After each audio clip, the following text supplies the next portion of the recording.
Welcome to the Conservation Commission meeting of Wednesday, June 21st, 2023. The time is just after 6 o'clock. As the recent amendments to the open meeting law allow, the Conservation Commission will continue holding meetings remotely. Adequate alternative access to meetings is provided through the Zoom links.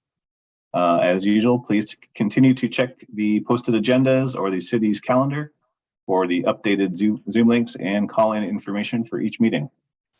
I will now do a roll call of commissioners. Member Charpentier. Here. Member Cook. Here. Member Gradwell. Here. Member Sargent. Here. Member Gullah. And Member Jackson. Here. All right, so we have a quorum present. Okay. And I will be running the meeting in Mr. Gullah's absence. We'll start off with the administrative briefing. Chuck, do you have anything to add to anything? I don't at this time. Nope. Okay. We'll open up the meeting for public comment. This is the opportunity for members of the public to comment on items pertinent to Conservation Commission, as long as they are not on the agenda. Is there anybody in the audience who wishes to take advantage of this opportunity? We have 23 attendees and currently no hands are up. Okay, I'll close the public comment period. We'll move on to minutes. Whoops, we have Just somebody? one hand. Yep. Okay, We have Helene Dion. Ms. Dion, can you hear me? Yes, can you hear me? Okay. Yes, we can hear you perfectly. Name and address for the record and then state your concern, please. My name is Hélène Dion and I live at 75 Denison Street. And I saw that in the agenda that in the section number 7 for violation, there will be discussions about 84 Denison Street. And it is then it is my understanding that there are no comments accepted from abutters when it is that, or are there comments allowed at that time? That's my question. Chuck, what do we usually do on that? Usually for violations, we don't allow public comments. If the commission does determine to, have them proceed with a RDA or an NOI, then at that point, public comment would be allowed. And Ms. Dion, you're also always welcome to write something into the Conservation Commission pertinent to a topic. Yes, I did send a letter, an email. I was out of the country until today. I did send an email to Harrington, Mrs. Harrington. Yes. That yes. she would forward it. Not knowing, you alluded to numbers that I don't know what it was. My only question was, why is it that we're not allowed to make comments or to at least explain why we're concerned? Because violations are not open for public hearings, and this is a violation notice. If we decide to have the applicant come forth for an application which requires a public hearing, you would then have the opportunity to comment and provide input. I see. All right. Okay. Yeah. All right. Thank you very much. I appreciate it.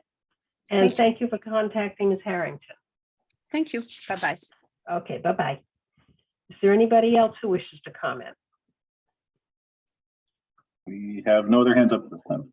Okay, I'll try again to close the public comment period, and we'll move on to minutes review and approval. On the agenda are the minutes for June 7th, 2023. Ms. Harrington was not able to finish them in her usual timely manner, so we are going to table those to the meeting of June 21st, 2023. And we will move on to continued business. First up is NOI 0282929 at 156 Atlantic Street. Estate of Eileen M. Sheehan, construction of a single-family home, utilities and septic in riverfront area, buffer zone to coastal resource area, and land subject to coastal storm flowage, represented by Benjamin Minix, Eagle Brook Engineering and Survey, LLC. This hearing was previously continued to the meeting of July 19th. Next up is NOI 0282827 at 105 Wingershik Road, lots A and B. Owner 125 Wingershik LLC, represented by Joel Favaza, Seaside Legal Solutions, PC. Do we have the applicant here? Doesn't look like Mr. Favaza is here. He did not provide any new information, and I have not heard from him for his plans if he wanted to be heard or continue tonight, but I don't see him, so. Okay, well, why don't we plan to continue him? Could I have such a motion? Charpentier moves to continue NOI 0282827 at 105 Wingershik Road, lots A and B, to the meeting of July 19th.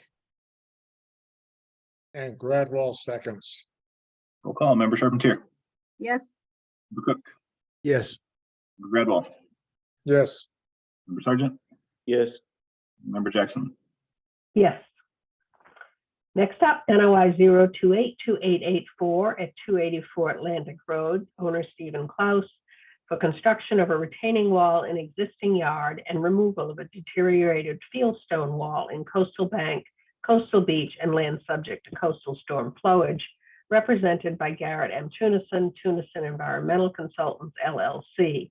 This applicant has requested to continue to the meeting of July 19th, 2023. Linda?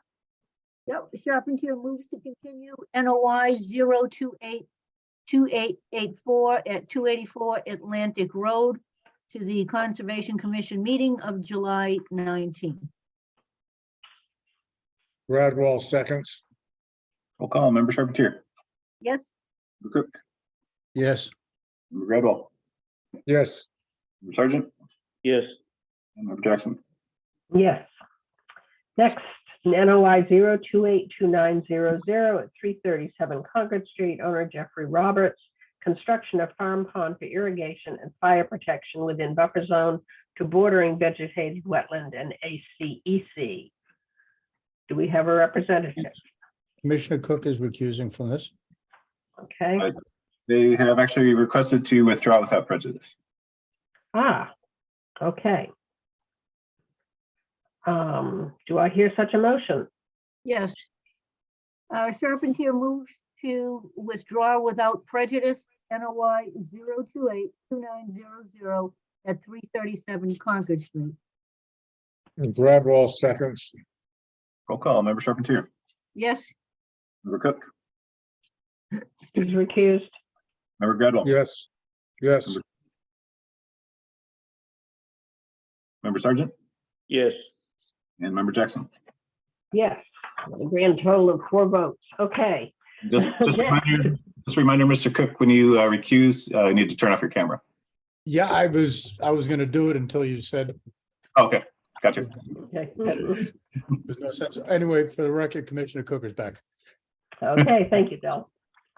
All right, next up, amendment NOI to NOI 0282833 at 39 Rear Nashua Avenue, owned by Robert Stern, to widen access road and buffer zone to coastal resource area and land subject to coastal storm flowage, represented by Michael Faherty.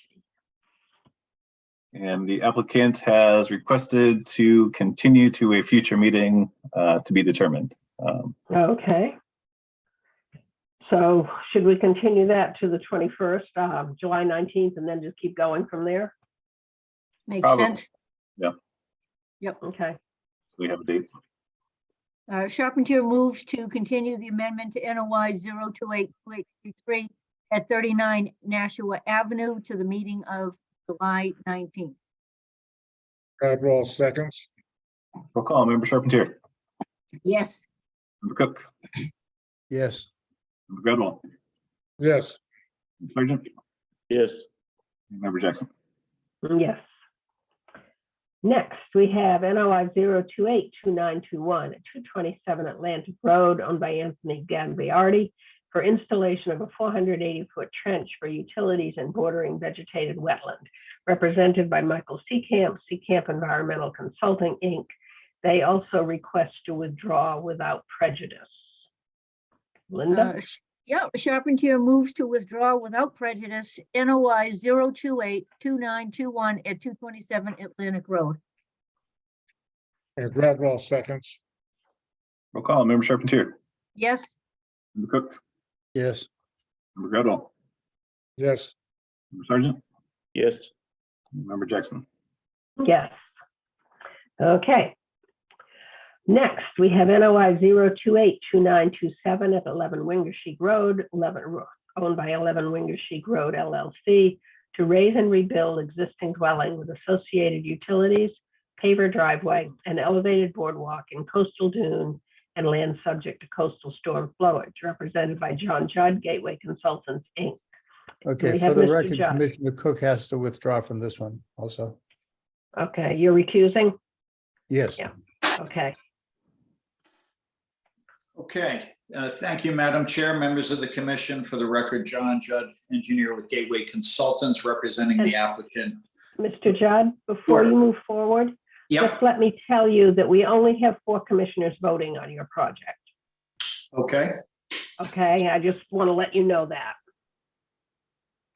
So. Yeah, you- I understand. I understand Okay. Bill is recused and Rob's not here, but Right, and we're I figured missing, yeah, and yeah, Bob thank Sherman. you. Thank you, Madam Chair, Okay. for that. And Okay. I just wanted to recap the commissioners where we left off. As you know, we met on the 3rd of May, the 17th of May, and then again on June 7th for this project. This is a replacement of an existing dwelling.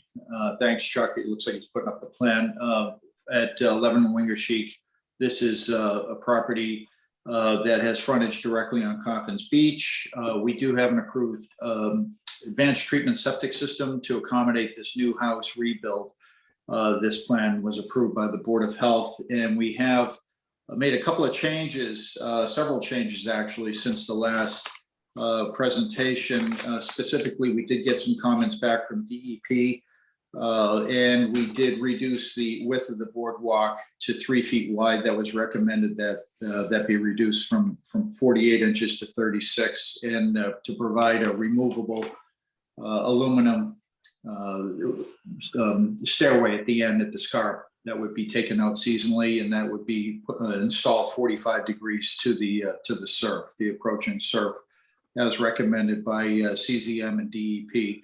So those were the modifications from that initial review from DEP. Then we subsequently made revisions to the plan to address some, the concerns about the proximity to the primary coastal dune. As you know, we brought Bill Manuel on the team. I think Bill's in attendance tonight. And as part of this, Bill went out and delineated the coastal dune with flags, which we've shown on the plan, survey located. And what we're doing is replacing this existing dwelling, which is completely a barrier to the movement of sand. It's a full foundation, concrete foundation. This proposed rebuild would be elevated, including the garage would be elevated above to allow the movement of sand as required by or recommended by CZM and DEP. Additionally, we're moving everything back from the existing dwelling back another 22 feet away from the coastal dune as delineated by Bill Manuel. And all work is going to be proposed with barrier silt fence and snow fence, temporary snow fence during the construction period. We have our standard construction sequence in the dune area, and we are replicating with natural American dune grass and also pitch pines as described previously to offset the increase in impervious areas. And I believe Bill's here too, if there's any questions on the dune delineation, but we're here to answer any questions, and we hope we've addressed everything that's been requested of us. Thank you. Okay, thank you very much. I'm going to open this up for public comment. We'll then open it up for commissioner comments, and you can answer everybody at once. Okay. Is there anybody in the audience who wishes to comment on the project at 11 Wingersheek Road? We currently have 31 attendees and there are no hands up. Okay, I'll close the public comment period. We will move on to commissioner comments. Member Charpentier. Other than saying I appreciate the changes that were made, I have no other comments. Member Gradwell. Just that, no construction on the pier or the walkway to take place during the piping plover season. And to notify Mass Wildlife of any changes on that outer side. Member Sargent. Thank you for the meaningful revisions, including the redelineation of the primary dune. However, in a 6/15/23 email, CZM coastal geologist Rebecca Haney has expressed concern about the methodology of that delineation. I'd like the applicant's agent to respond to that concern. I'd like a 2-year monitoring for the mortality of mitigation plantings. Thank you. Member Jackson. My comments are similar to those of Mr. Sargent. What comments do you have, Chuck? Yeah, I still have questions about the primary frontal dune delineation as well as the V-zone delineation per the FEMA firm map. I don't believe either is correctly shown.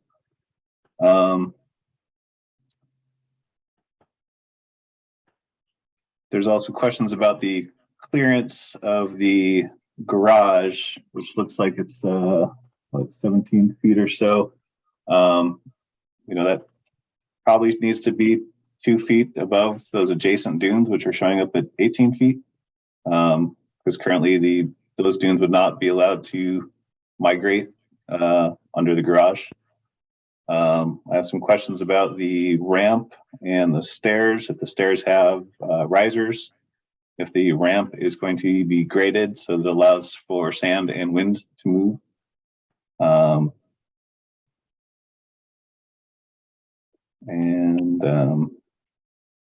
I also don't feel there's an adequate analysis of the performance standards. Seems like they are claiming that just raising the structure is going to therefore meet all the performance standards, but don't really account for the loss of vegetation under the proposed dwelling, as well as the expansion of the driveway and other things such as that. So. Okay.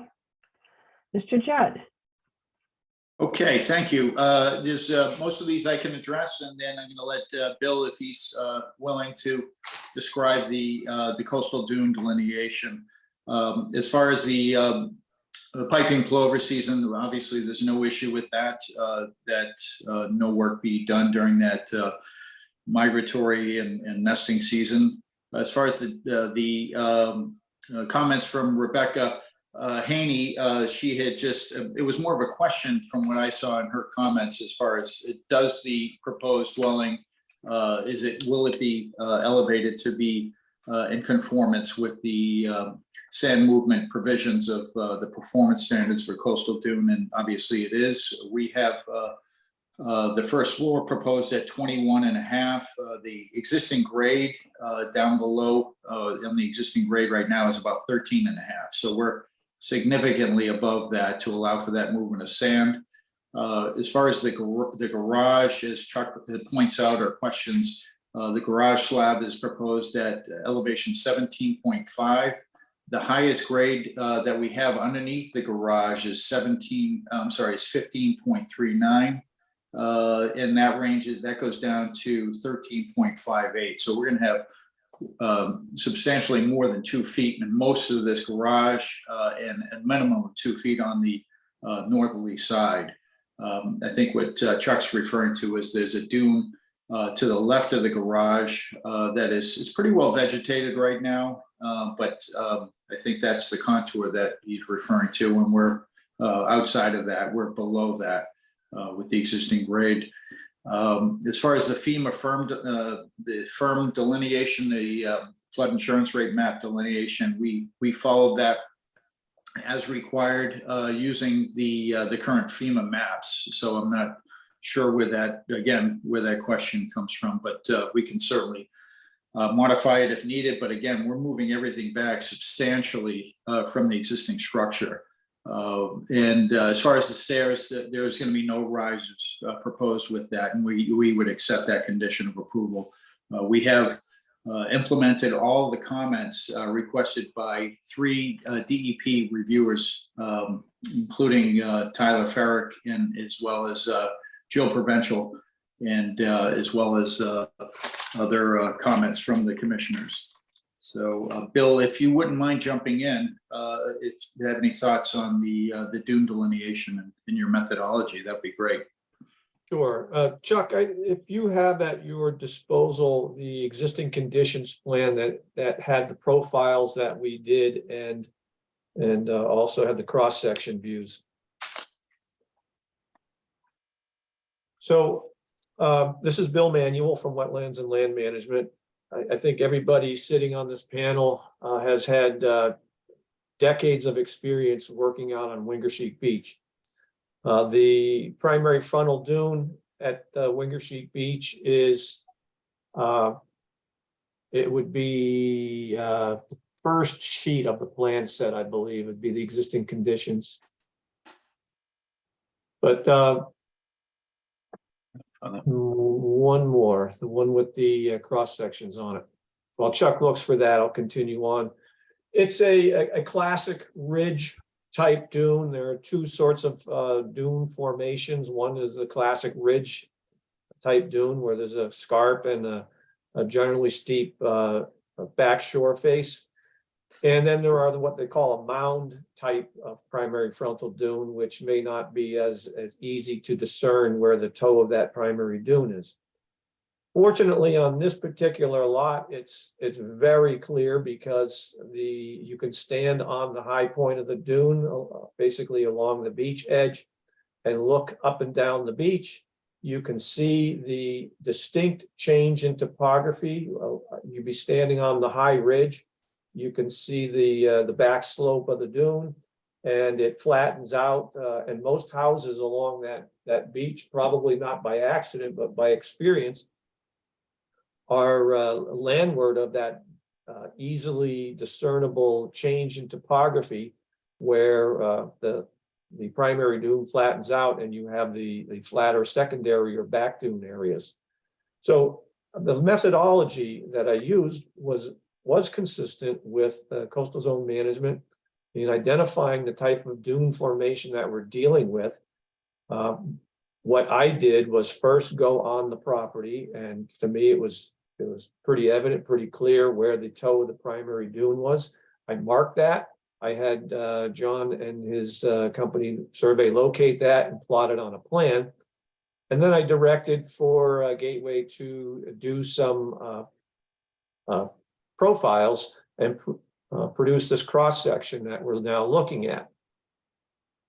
The only thing that would be missing, well, what the CZM manual then points out is you look for areas where any intermediate troughs in the back slope are in the upper 1/3 of the height of the primary dune, excuse me, the upper half, and then the landward trough of the primary dune, it's actually in the lower 1/3 of the dune volume. And that's what those profiles illustrate, is that the limit of the toe of dune is actually in that lower 1/3 of the actual overall height of the dune. So very confident that we have attained accurately located the landward toe of the primary frontal dune. The next step, if we were to do page by page of the CZM manual, they suggest that we would take all our data points along the profile and put them in an Excel spreadsheet, and then create a moving average of the data points to smooth out the sharp highs and lows, and then calculate the maximum rate of change of slope using that data. To me, I believe that was unnecessary because it's not only evident in the cross-section profile views, but also on the site. It literally comes off that back slope of the primary dune and flattens out to the house site, the driveway, and then back out to the road. So it's extremely evident on site. I'd be happy, I'm hoping we don't need another site visit, but if one were to go out there, you can see that the landform looking up and down the dune, it's pretty consistent, or up and down the beach, I should say.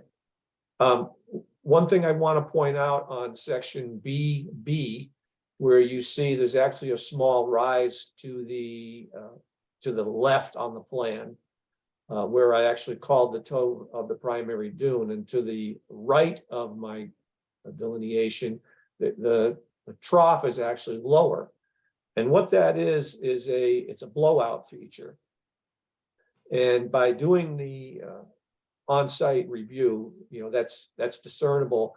And without that on-site review, one might be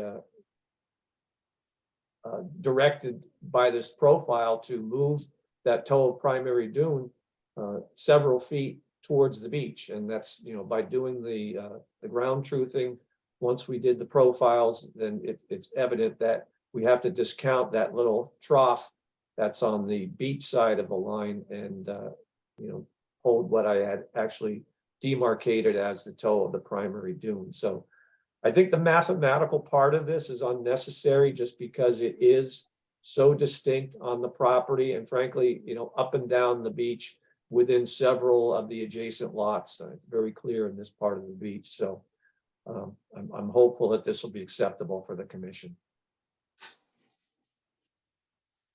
Okay, thank you. I appreciate the changes you have made as well. I'd like to follow up a little bit. One of Chuck's concerns was the much higher adjacent dunes being able to move under the garage, which is also one of Rebecca Haney's comments.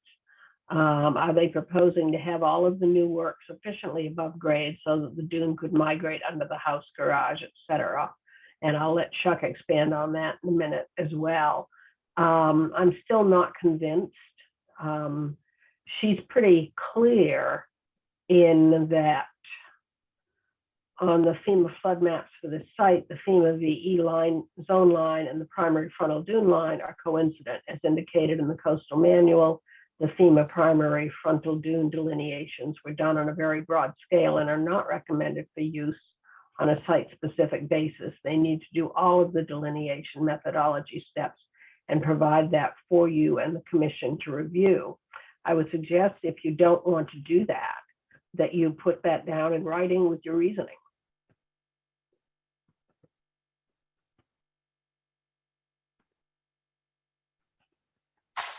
I'm happy to have a response. I have to say, Madam Chair, I missed most of that. You were either your computer or mine was frozen. I'm sorry. Then I'll jump in then. Okay. The FEMA line, there seems to be some back and forth about this. I think, John, did you not show both the FEMA line taken from the flood map and you also show the primary frontal dune line on the plan? It is my experience that yes, once you define the toe of the primary frontal dune, that is the limit of the velocity zone. And that, as Rebecca Haney points out, should be determined on a site-by-site basis. So, that's what FEMA says as well, that the toe of the primary frontal dune is the limit of the velocity zone, irregardless of the map. No, the V zone is the V zone per the FEMA firm map. It can be extended landward if the primary frontal dune extends landward of the FEMA firm V zone. So then otherwise the FEMA firm line is the line for the V zone, and you should show that regardless of where the primary frontal dune line is. And then if the primary frontal dune extends further landward of the FEMA firm V zone line, then the presumption is that the V zone would extend to the primary frontal dune line. They're not going to be the same thing in all situations and on all locations, even on the same site. If I could just jump in, we did use the FEMA velocity zone line from the latest firm map, as I pointed out. And as you know, that's an overlay from the current maps. It is coincident with what Bill has flagged. We did adjust that. Bill's primary coastal dune about 4 feet in one spot. For the most part, it's all very consistent with the FEMA maps. So, and again, we're moving everything back 22 feet from what's there now. And we're putting it on piles. So, and we're taking a system, a septic system that is much closer to the ocean. And we're bringing it back with advanced treatment and pressure distribution. And we're raising this, top of the piers to elevation 20 and a half, where the existing grade right now is 13 and a half. We're up 7 feet. So in order to get this garage to work with this house, we're also raising that to elevation 17 and a half with the slab elevated. And the existing grade there, as I said, is 15 at the high side and 13 and a half at the low side. So we're going to have anywhere from 3 to 4 feet below the garage slab. So, I sort of echo what Bill has been saying. We've been doing this for 25, 30 years. And this is, we're moving things back much more conservatively than what we've done in the past. So, and again, that FEMA map, that FEMA line is what's shown on the firm maps. That's an overlay. That is definitely an overlay. And, I tried to get together with Chuck out there to kind of review this, but we just haven't had any luck getting out there together on the site. So, John, this is the FEMA line. Correct. Yep. That looks nothing like the line that you've drawn. So if you go back to that Chuck, so first of all, you have an overlay. If you have that's the GIS line. This is the FEMA. And you can see the structure right there, right below, right where your cursor is. Then you can see the deck. So you can see the deck right at the tip of your finger. And then the structure itself is just below the palm of your cursor. So you can see how that curves in. You can see how that comes in like that. So I think, again, this is a month and a half of going back and forth over something that we're completely outside of anyway. Well, you're still not showing it correctly. That's the issue. Well, I think that's your opinion because you're not using AutoCAD. This line, you're looking at PDF. This line looks nothing like the FEMA firm line. That we've been through this, Chuck. I've been trying to get together with you to show you the overlay, but this is what it is. I know you may not accept it, but that's what it is. This is what it is. Exactly. That's what we're showing. That line looks nothing like this line. I'm not sure what you're seeing, Chuck. That's the line that comes across through the building. So can you guys get together on site and deal with this? We've tried this, Madam Chair. We've tried. Can you try again? With all due respect, this is not a site visit thing. This is a mapping thing, John. No, I'm quite aware of that. This is what I do for a living, Chuck. I think a site visit would be good, and we could probably even, the home could be open and we could lay the plan right out on the kitchen table there. I'm all for that.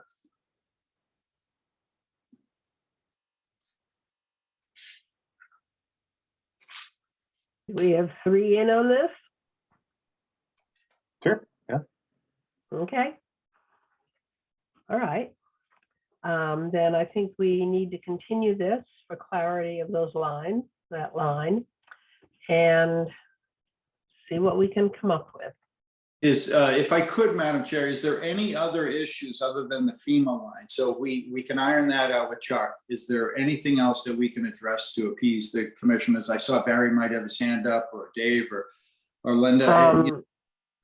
The dune, the garage on the dune, I think you could address while you're on site as well. Okay. Yeah, it's not clearance of existing grade, it's clearance of the potential movement of adjacent dunes under the structure. So I guess I'm not sure on that. So we're well over 2 feet above what's there now. This is the first I've ever heard that we're trying to accommodate a potential dune coming on the site and underneath this. So is that what we're designing for now, the future movement of offsite dunes? That's one of Okay, the standards, is to allow the movement, the migration of the dunes.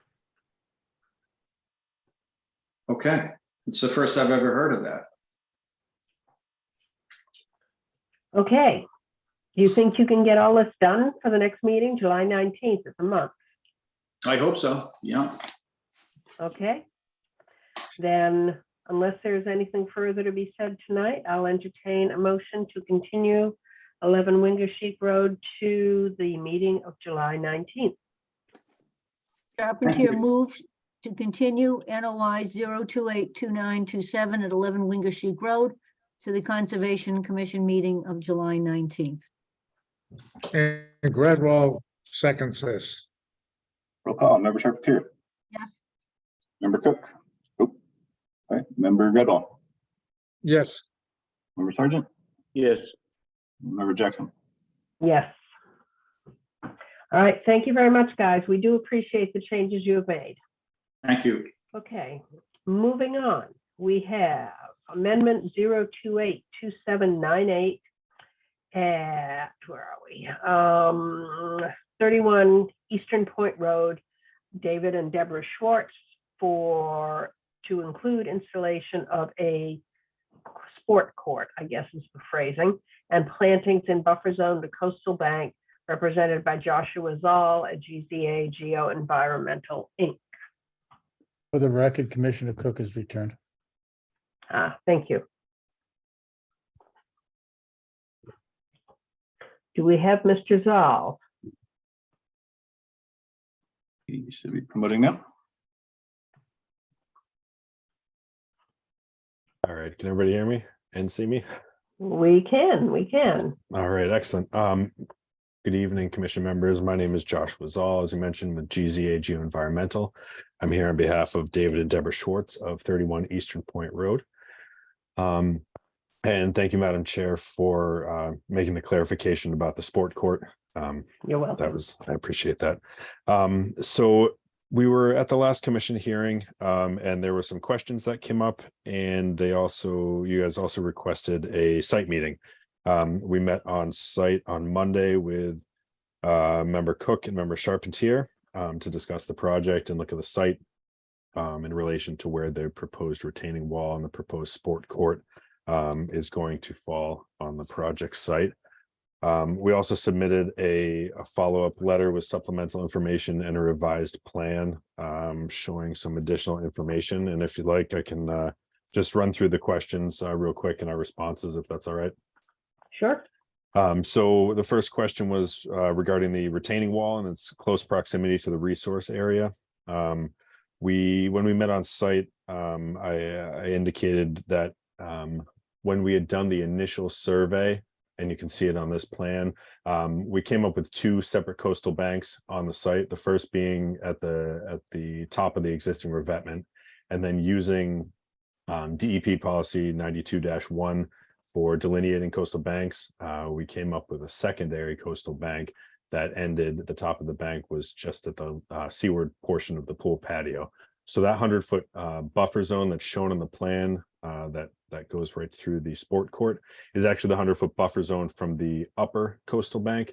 And as you can see there, there's a pool, a patio, multiple structures in between this proposed location for the sport court and the actual resource area down below.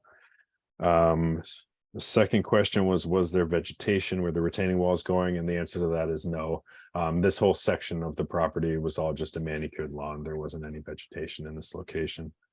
And then there was a question to describe the retaining wall construction.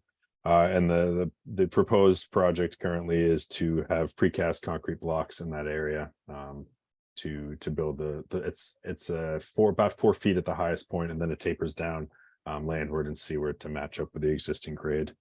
And there was also a request to increase the planting area. We had indicated a 1-to-1 ratio for the initial impervious area, and at the request of the commission and shown on our new plan, we've increased that to a 2-to-1 ratio.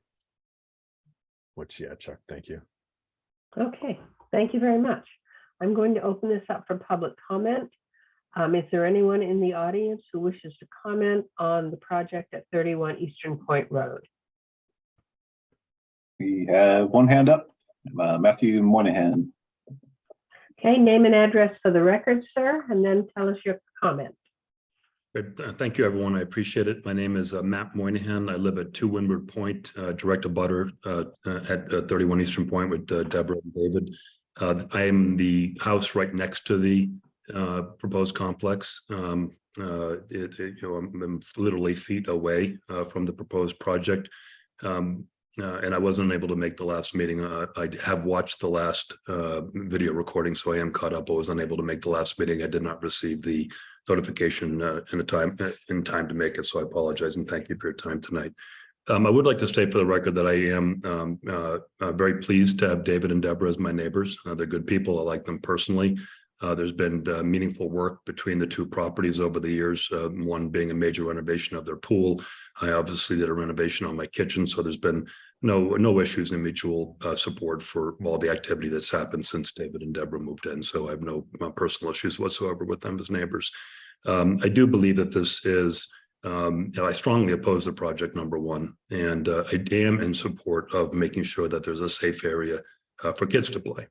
I think that is very, very different than putting in a professional sport court or pickleball court. And I'm not quite sure why the name keeps changing from pickleball to sports court, even though the design of the court is essentially a pickleball court. 60 foot by 30 foot is essentially a pickleball court or a sport court. I also noticed the project, I believe, and I may be incorrect on this, has 8 foot tall chain link fence. The area to protect the kids from the pool is not 8 feet tall.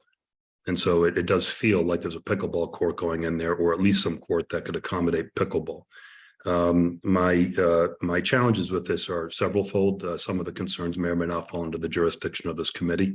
One is noise pollution, and depending on which, the use case of the court, I would certainly feel that it would be in conflict with the city noise ordinances, whether it be the general declaration of policy around the protection of and value of property, prohibited sound or public nuisance noises. I'm sure it's not lost on anybody here, although maybe they don't, maybe there's not many pickleball court or projects like this coming by the water. I'm not exactly sure, but there's hundreds and hundreds of lawsuits going on around the country with regard to the noise coming from pickleball. So I have nothing against pickleball. I just feel like having it, several feet away from my house and is not required to protect kids from going into the street, particularly given the size of the property next door. I think there's other areas, whether it be putting gates on the entrance into the building or putting a gate in front of the ocean, which they did around the pool. Could be a couple of approaches, but that's not my role to say what should be done to protect kids, but I'm fully in support of that. So noise pollution is significant. I think the runoff is a major issue for me. I am sitting downhill from ledge, and I do in extreme storms get flooding in my basement. In some cases it's material, and having a 60 by 30 impervious structure will not improve that, given how close it is to my structure. The third one, and this again may be tied to the use of it, and I would like to understand whether it is in fact pickleball as one of the use cases, but in many cases that area is a sanctuary type of area. And I'm not saying there's obviously boats and there's various things that over the years have become, I would say, ambient noise of the harbor, something we all love and know, but I do believe having that type of activity is very distinct. Put the decibel level aside, very distinct from the current activity, whether it be from boats or the Beauport Princess or what have you, that could be disturbing to the fish and the birds that come in and regularly feed in the shallow waters there.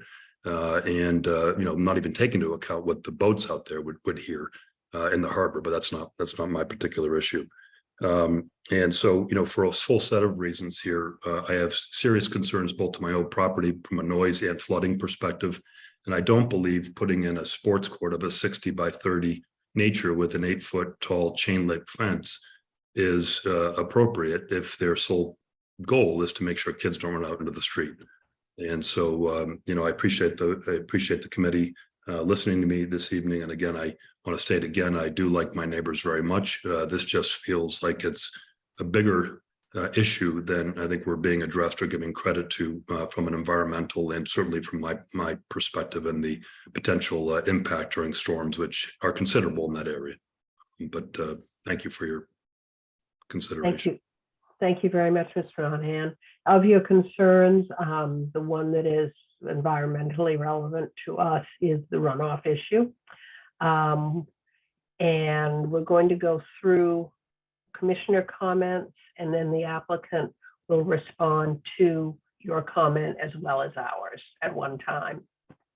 We do have your hand up from the public. We have another one? Okay. Catherine Breen. Okay, Ms. Breen, are you there? I'm here. Can you hear me? We can hear you. Name and address for the record, please, and then state your concern or your comment. Yep, thank you very much. We live at 3 Windward Point, which is immediately adjacent to Matt's house, who just spoke, and we are downhill from him. And so I have several concerns also, the first being the water issue. Sorry, I'd like to back up and say that I also apologize that I wasn't at the last meeting. We didn't hear about the project or receive the notification until after your last meeting happened. And as soon as I heard about it, I went and spoke with Devin at the annex, and she was very helpful in letting me know about the meeting tonight. And I also sent a letter, which you may not have received yet, but I got it in just earlier tonight before 5 p.m. Okay, thank you.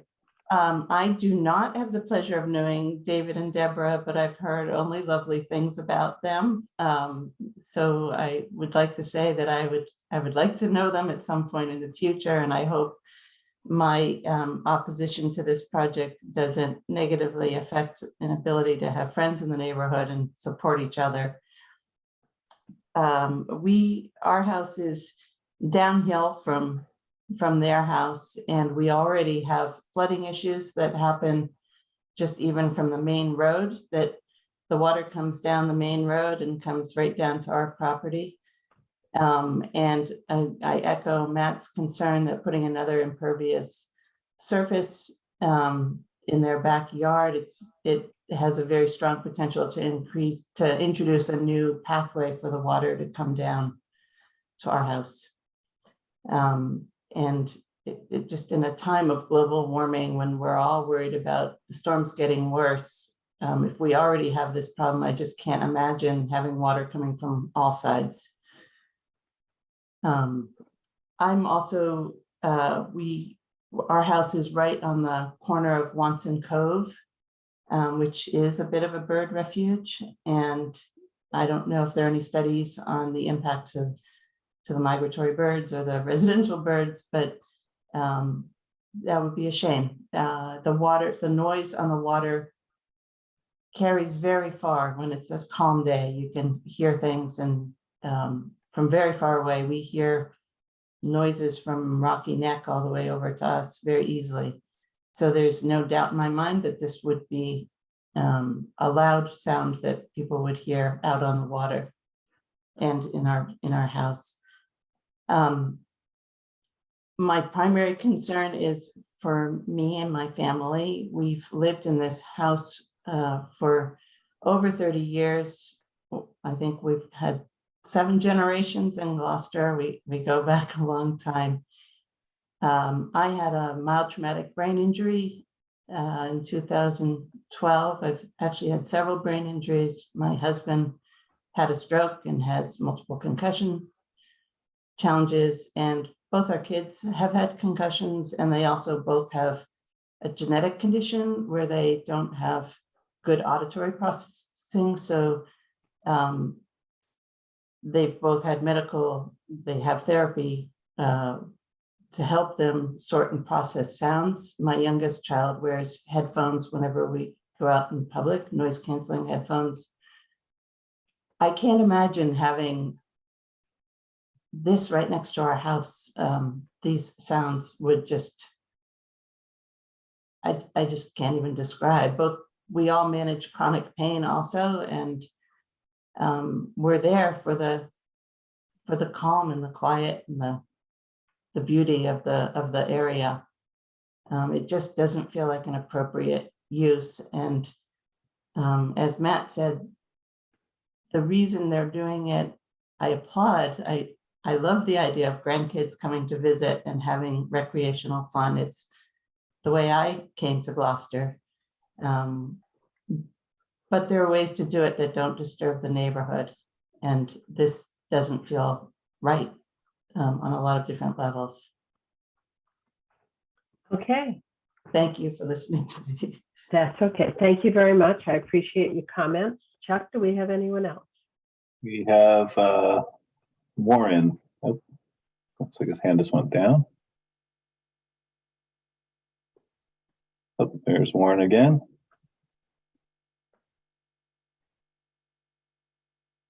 Warren, if you could unmute yourself. And provide your name and address for the record, please, and then your comments.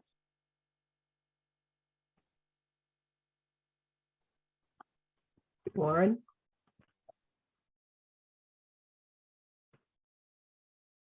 I believe you're still muted, sir.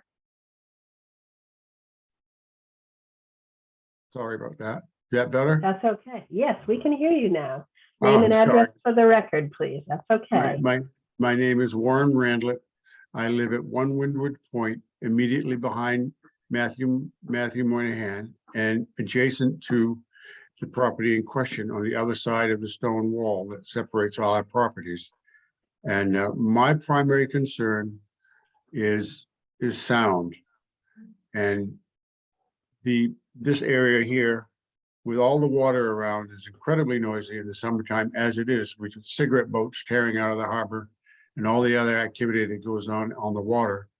And I personally would feel as though I'd be giving up a lot of good personal time if I had to listen to pickleball whacking back and forth in the side of my yard, at whatever time. And not to mention a 8-foot high chain link fence with adding this, I'm not sure what to say except, commercial aspect to the whole property. I haven't heard anything about lighting. I hope wouldn't be any lighting. And I assume that the surface itself is a playable surface of some kind, if it were to be there. I don't know. I didn't happen to read in my particular notice whether it was permeable or not, but I do not have the concerns that Matt shares about water, as I'm not in that position. But my primary concerns are sound and the quality of the neighborhood. And he's a lovely neighborhood. They've done wonderful work to the house. It's beautifully landscaped and charming individuals. But I think this is just a little bit more than I can acquiesce to. So that's what I got. Thank you very much for your time. Thank you, sir, for speaking. Okay, is there anyone else who wishes to comment? There are no other hands up at this time. Okay, I'll close the public comment period. Let's move on to commissioner comments. Member Charpentier. And then for those who are in the public, sorry, Linda, then for those who are in the public, the applicant will respond both to your comments and ours at one time. Okay, go ahead. Now, I just want to say that I certainly appreciate what the abutters are saying about the noise. I have a neighbor with a basketball court and that constant thumping of the ball. I truly understand the concern, but unfortunately, that is not our issue. I am concerned about the stormwater. That was one of the questions that we asked when we were on site. Bill and I were there. And so I think we need an explanation on that and probably a little bit more information about plantings and how that stormwater runoff is going to be managed. Member Cook? Yeah, unfortunately, I'm well aware of the noise issues associated with the pickleball. But that is out of our jurisdiction. The biggest issue I had was with the drainage. And we have it at both, they are putting it at both ends of the courts to do it. Perhaps, they ought to put it along the neighbor's side. Also to address the neighbor's concern for for any runoff that might be going into their area. I know there's a wall along there, but that's really the only thing. Unfortunately, I sympathize with the neighbors, but there's nothing that we can do that can address the noise associated with it. Member Gradwell? No further comment. Member Sargent? Yeah, I'm concerned about, drainage issues as well with the shallow depth of bedrock that's there. Let me sort of suggest that the applicant, if he could have greater detail to treat 1 inch of, rainfall, which is, the state standard in critical areas, if they could show that could be treated sufficiently without creating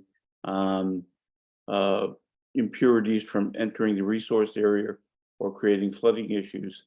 And in addition to that, I would like 2-year monitoring for mortality for mitigation plantings. Thank you. And Member Jackson?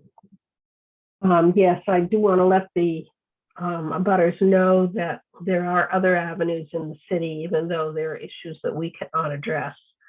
There are other avenues that you can approach other agencies. I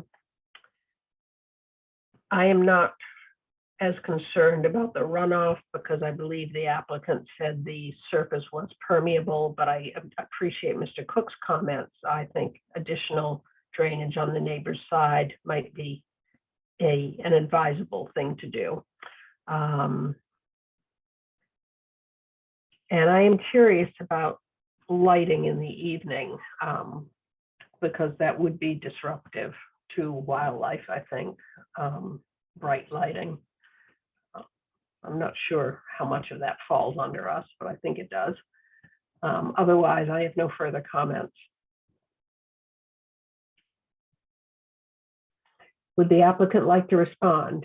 Oh, Chuck, no, Chuck, I want to hear Chuck's comment, sorry. I don't have anything additional that hasn't been brought up. Okay. I can address a couple things, and then I know David Schwartz is on the line and he'd like to speak as well. But as far as the drainage, the Commissioner Jackson, you mentioned it was pervious, but it is not. There's a top to it that has a pervious part, and then there's a concrete slab underneath, which is why we did propose the crust stone drainage on the upslope and downslope side of the also the client, my client does not have lighting included in this project. And Chuck, if you could add David Schwartz on there to speak. He wanted to speak.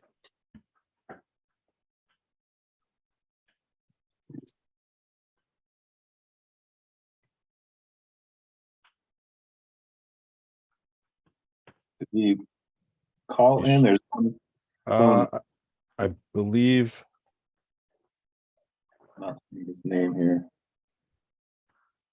Okay, hold on. Let me check to see if I can get him on there. Yes, he's called in. Do you need, will a phone number help if that comes up? It's ending in 0223 at the last 4 digits. There you go.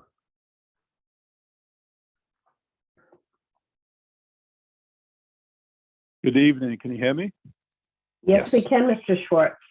Okay, great. Thank you. Thank you, commissioners. And I would like to address my neighbors. And first of all, Matt, Warren, you guys have been great neighbors. And believe me when I tell you, we're very sensitive to all this. And I feel terrible that we had to put you through this.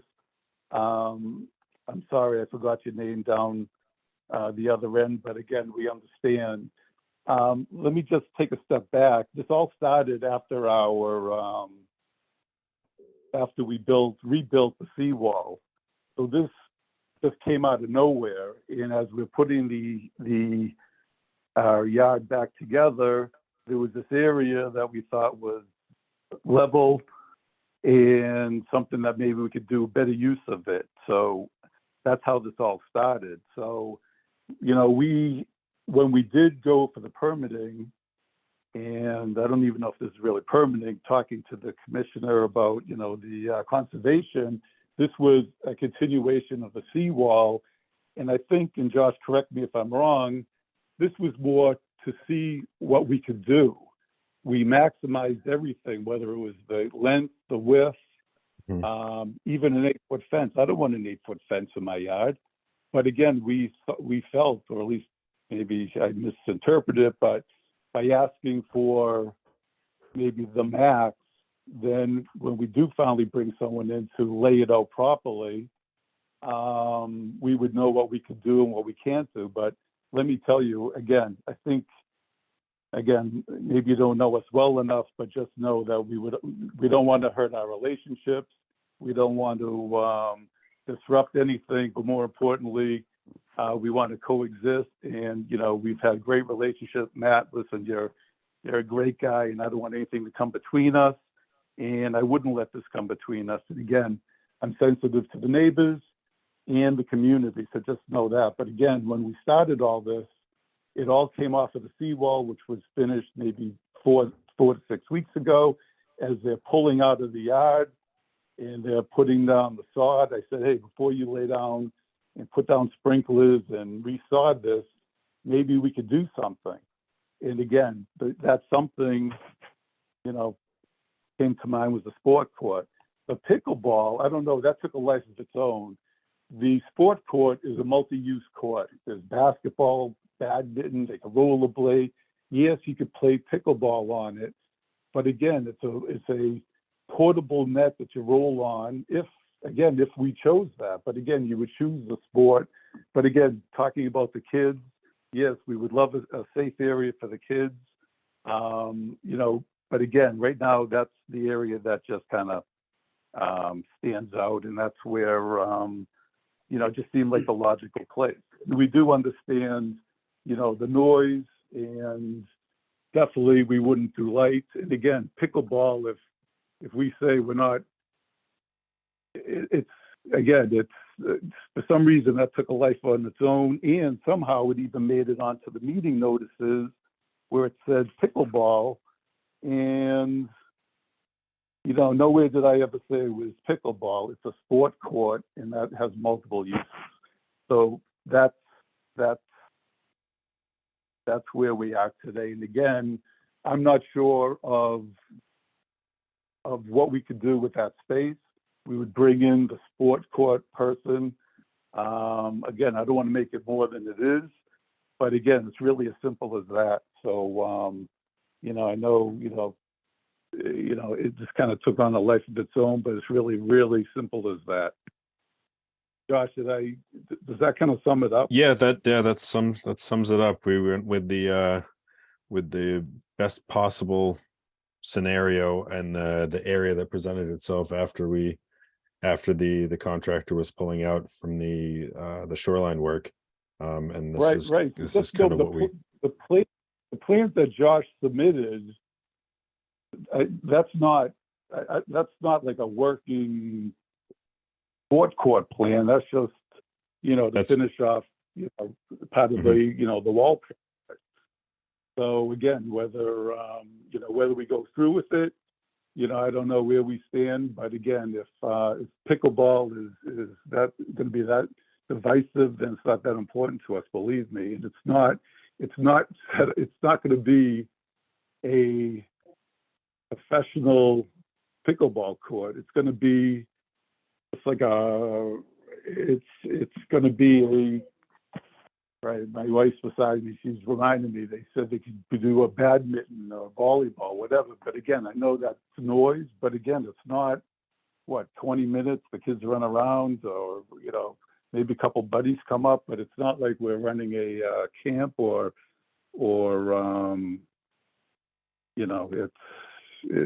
it's again, I think, well, I don't even know what I think. All I know is that we wouldn't do something to someone else that we wouldn't want.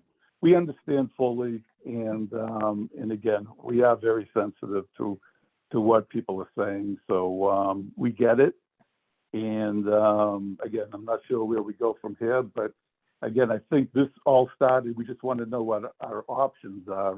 I don't even know where we are right now, because again, we're a long way from having any kind of court. I just because again, we haven't brought in anybody to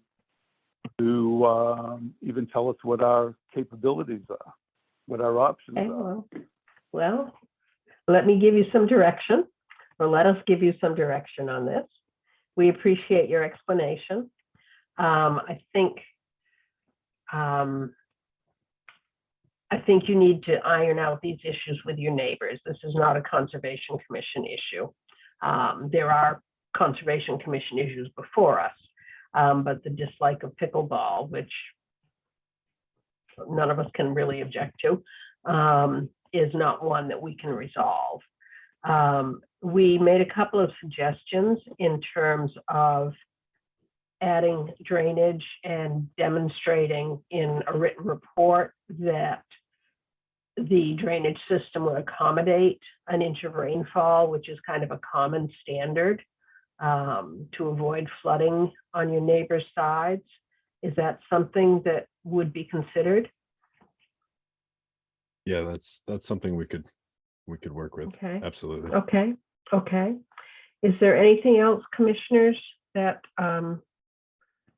we need to ask them to think about before we send them to the drawing board? This is Charpentier.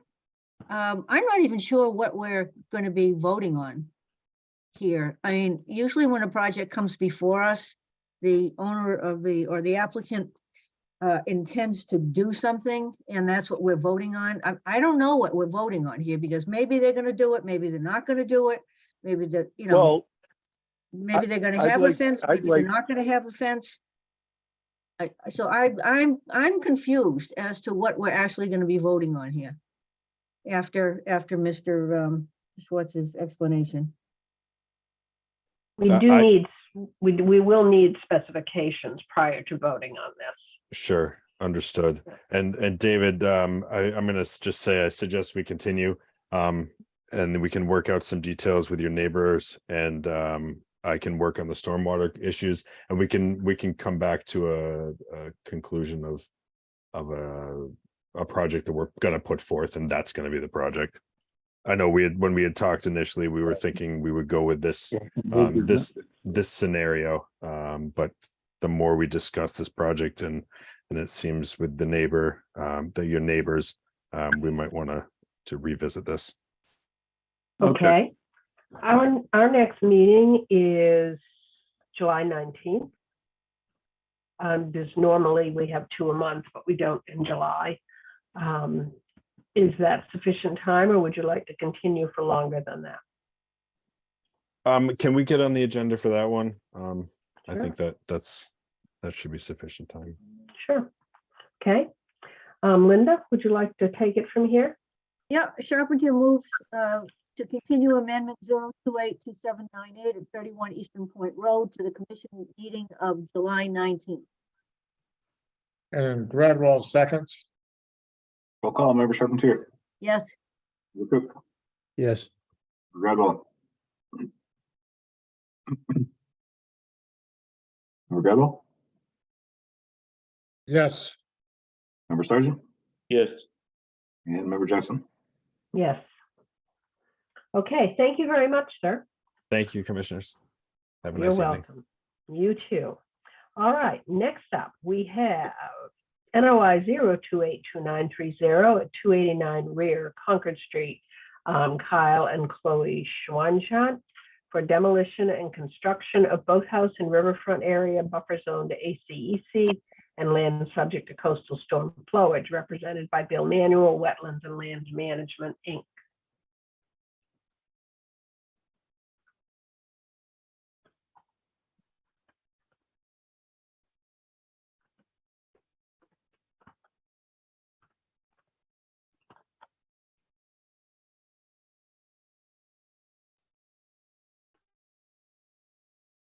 Do we have someone? Mr. Manuel's sharing his screen. That you're muted, Bill.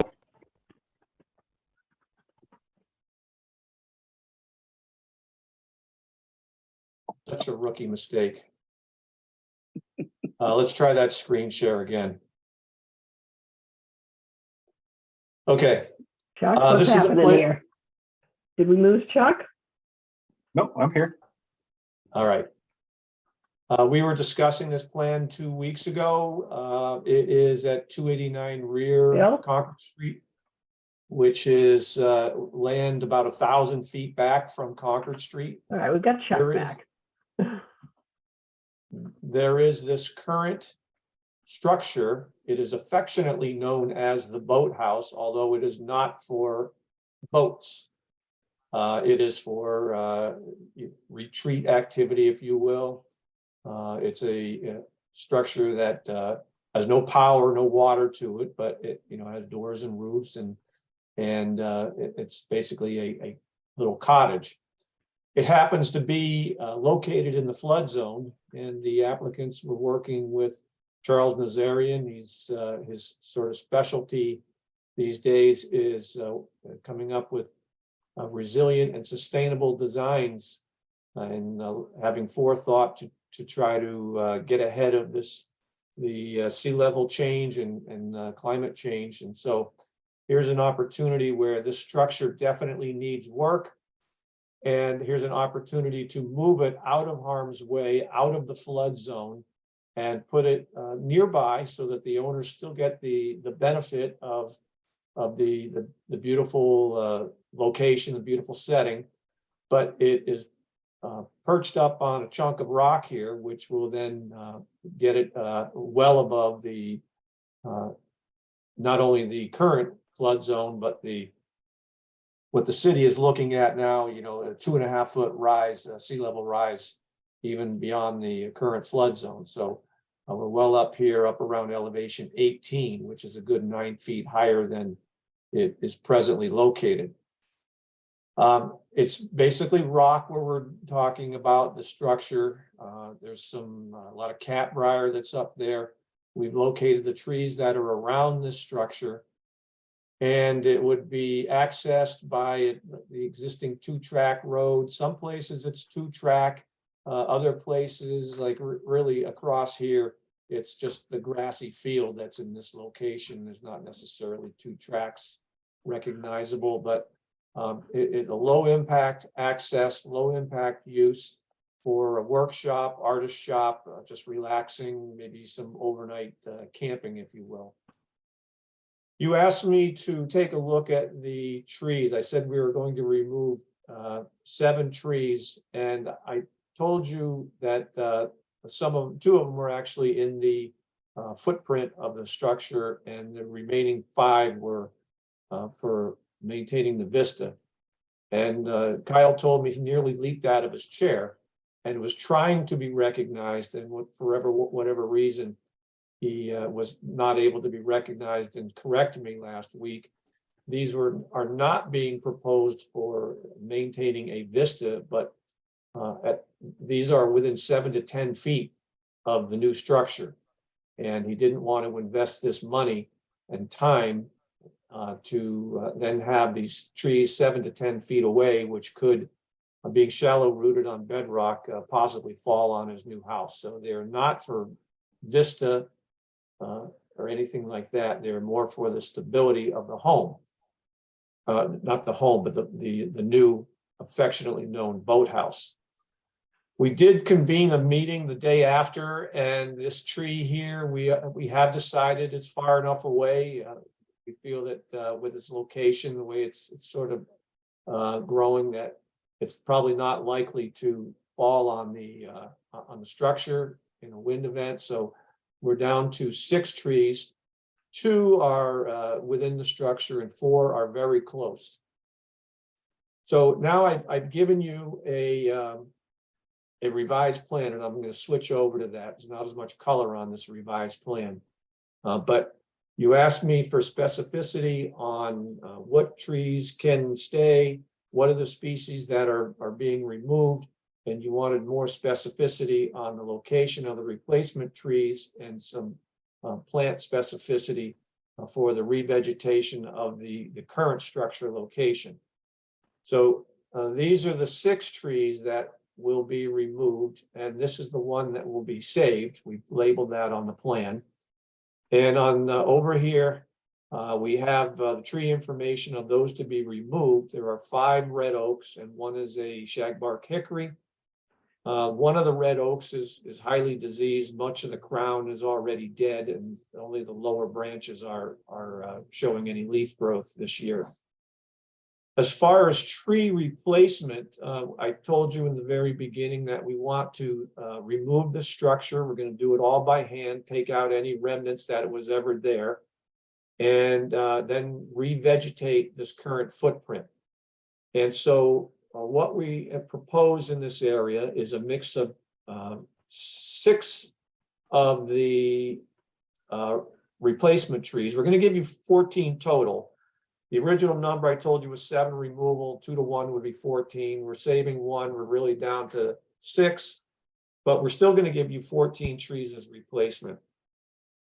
Within the current structure footprint, we're going to give you a mix of hazelnut, wild raisin, and maple leaf viburnum as a shrub component, as well as 5 red oak trees and 1 shagbark hickory. The trees will be roughly 10 feet on center, and then the shrubs, the 18 shrubs, will be in and around that, in and around the trees. And that will mimic what's presently growing there in the understory. It's a nice, rich, partially shaded understory, and I think what we proposed here is going to blend right in and naturalize completely with what's growing directly adjacent to it. As far as the other remaining trees, we want to put 8 additional trees out on the edge of this field here. This stone wall is basically a demarcation of what is wooded on this side of the wall versus a grass field on this side of the wall. And we can plant out the 8 trees in this area here, and they will again just sort of build on the existing vegetation that's here and naturalize that area. And so, that's the ultimate goal. This entire property is under a conservation restriction, so it's not going to be developed, but to the extent that, it's a beautiful look. There's some nice fields, there's some hedgerows between the fields, and then it, of course, looks out over the expanse of marsh. So we believe that this planting scheme will just enhance what's already there. So again, this is a resiliency project. We're moving the structure out of harm's way. We're putting it in a location that we probably have at least 100 years of resiliency and sustainability in this location. And the owners are very excited about it, and we hope the commission will see it from their view as well. Okay, thank you. I'm going to open this up for public comment, and then we'll go through commissioner comments. Is there anyone in the audience who wishes to comment on the project at 289 Rear Concord Street? We currently have 29 attendees, and I'm not seeing any hands up at this time. Okay, I'll close the public comment period. Let's go through commissioner comments. Member Charpentier. No comments at this time, other than I appreciate the 14 trees. Member Cook. No comments. Member Gradwell, No comment. Member Sergeant, Thank you for the additional mitigation, and I'd like a 2-year monitoring for the mortality of mitigation plantings. Thank you. and Member Jackson. No additional comments. Chuck, do you have comments? Nope. I don't. Okay. Then I think we're ready to move forward. We were Close the talking, public comment? we did public comments. So we need to So close the public we comment. need to close the public hearing, yes. Okay. Sorry. Charpentier moves to close the public hearing for NOI 0282930 at 289 R Concord Street. And Gradwell seconds. Roll call, Member Charpentier, Yes, Member Cook, Yes, Member Gradwell, Yes, Member Sergeant, Yes, Member Jackson. Yes. Linda? yeah. You're up Charpentier again. moves, Charpentier moves to approve NOI 0282930 for 289 R Concord Street. and Gradwell seconds. Roll call, Member Charpentier, Yes, Member Cook, yes, Member Gradwell, Yes, Member Sergeant, yes, with a 2-year monitoring. and Member Jackson. Yes. Okay, you're all set. All right, and the applicants have just texted me expressing their thanks for your review and your patience in dealing with the project. You're welcome. Have fun with it.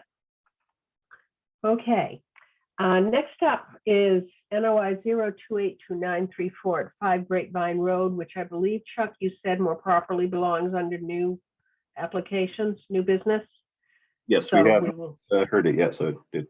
Okay. All right, so we will move on to new business.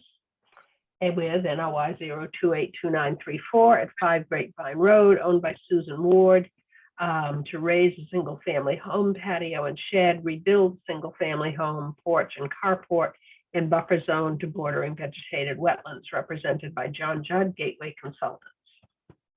And they have requested to continue to the July 19th meeting. Okay, all right, Linda? so Charpentier moves to continue NOI 0282934 at 5 Grapevine Road to the meeting of July 19th. and Gradwell seconds. Roll call, Member Charpentier, Yes, Member Cook, yes, Member Gradwell, Yes, Member Sergeant, Yes, Member Jackson. Yes. Okay. Moving on, we have RDA 1768 at 74 Thatcher Road, John Desjardins, for removal of asphalt, installation of patio and plantings in buffer zone, the coastal resource area, and land subject to coastal storm flowage, represented by John Desjardins of Scenic Landscape, Inc.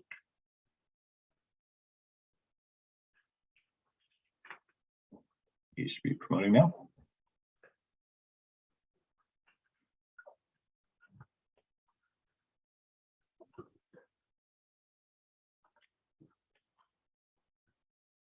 Can you see me? No, but we can hear you. Okay. I don't know how to get, I'm new to this. It takes a while. There Okay, should be a picture of a camera or something. There you go. Okay. We see you. Can you see me No. No, we saw you before. You clicked Okay, another hold on. button. now? There you you go. go. We can, Okay. yep, stop clicking buttons. Okay. Stop. Okay, Okay. name and address for the record, please, and tell us my about your name- project. John Desjardins, 74 Thatcher Road in Gloucester. I'm actually a resident of Beverly, but it's a condo I purchased. So we're looking at the property on the left side of it. There's an area that's just all overgrown. It looks like it's been a dump site for a while. We're constantly pulling beer cans, nips, everything out of there. You know, people drive by. And there's also a lot of asphalt that's in there. Someone, I don't know if it's when they did when the builder built it, but someone dug up an area and already removed a bunch of asphalt. And what we're looking to do is basically pull all the brush out of there and all the asphalt. That's actually, the brush is growing on top of the asphalt in a lot of places because there's a buildup of sand and dirt over the years. And what we're looking to do is to pull it out, create a planting bed along the driveway on the left side of the driveway that's shown in the design, and then to put a lawn area in the where all the asphalt is now, and to move, there's some trees that are in the middle of it, and I'm not sure it's going to be possible to get all the asphalt out and save the trees. So what we're looking to do is to transplant them to the left side of the lawn area. And also to do in the back of my condo unit, I'm looking to put a 12 by 12 pervious paver patio. Okay. Okay, thank you very much. What we're going to do is ask the public to comment on your project, if anyone has any comments, and then go through commissioner comments, and then you can answer questions all at once. So I hope you have a pencil and paper. Okay. Okay. Is there anyone in the audience who wishes to comment on the project at 74 Thatcher Road? We currently have 26 attendees, and I'm not seeing any hands up at this time. Okay, I'll close the public comment period and we'll move on to commissioner comments. Member Carpenter, No comments. Member Cook, I don't have any comments as far as what they want to do. However, if it's an individual owner of a condo association wanting to do this work in the association's property, I need that clarified. Can you ask the question again? Okay. And then does- you'll answer it later. Okay. Okay, Yeah. sorry. Basically, Bill. the land that the work is being done on, is that part of the condo association or is it specifically owned by you? Because if it's the condo association, I think we need to have a letter from the condo association approving the work. Yes, and so the area in the front is obviously the whole association. And the area behind my building is common ground, but what we needed to do was to find out if I can get approval for it, and then they'll get approval from all the other owners. That's what I was told from the board. Okay, and if you could hold off on answering other questions till we've all had our comments. Oh, I'd I'm sorry. I appreciate thought it. you were asking That's me. I'm okay. sorry. No, he was asking a question. We just don't want you to answer yet. Okay. Okay. All right, go ahead, Chuck. Member Gradwell, No comment at this time. I think Bill's suggestion is very smart. We have to have the owner of the property make the application. Member Sergeant, In addition to that question, I'm curious where the buried asphalt will be going. Hopefully not just thrown over the banking. And will this have an impact on previous order of conditions and their mitigation plantings? And if it's approved, I'd like a 2-year monitoring for the mortality of planting. and Member Jackson. Yes, I had some questions too. I wasn't actually clear whether you were removing the buried asphalt or not. At one place, I thought it said you were putting the plants in over it. The other question I had was, I'd like to know what kind of plants are being removed in that asphalted area. Plants do have value, and replacing them with grass is not necessarily a desirable thing. We would like more plants, and I know you're bringing some in from the other side and planting some along the driveway. But I wondered if you might consider putting a few more in that vicinity. Chuck, do you have comments? I do not. I think the that first plan kind of shows that was from the initial NOI. Let me pull it up just so you can get a idea. So this is from the original NOI. So this area here is existing lawn. This area was part of the mitigation for that NOI, and then this area was to be left as it was. Yeah, so ground growth to remain in this portion. So so I think his intent, he can correct me, but to kind of keep so similar areas planted as to the original. But this will give you an idea of what was proposed for the original NOI. Okay, sir. So you're seeing what the original conditions were for planting that property, which we would like to maintain or increase. Do you have a response to some of the comments? Yeah, as far as Okay. the asphalt, we will be hauling it out of there. Okay. What we're doing, what my company's doing, because it's a very limited budget, I guess, over there. So we're basically doing the work. And we're all pitching in for the materials. But the asphalt will be coming out of there. The amount of plants we're putting in is more than what was on the original plan. Okay. And we're willing to add more, but already with what we're doing is more than what was on the original plan. And nothing was put in from the original plan when the construction was done.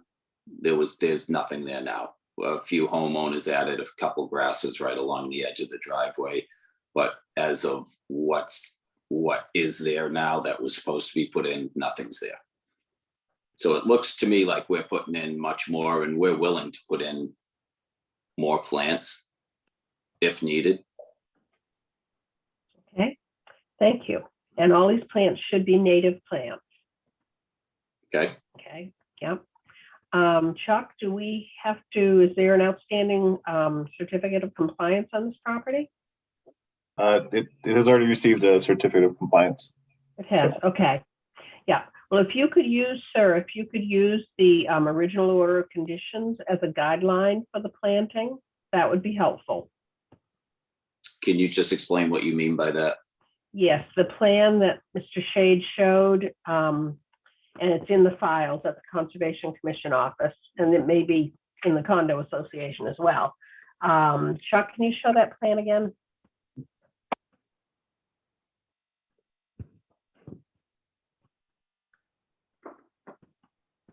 And sir, your property had come before us at some earlier time, and what was approved was this plan, and there was planting where you see it in the orange square and along the borders.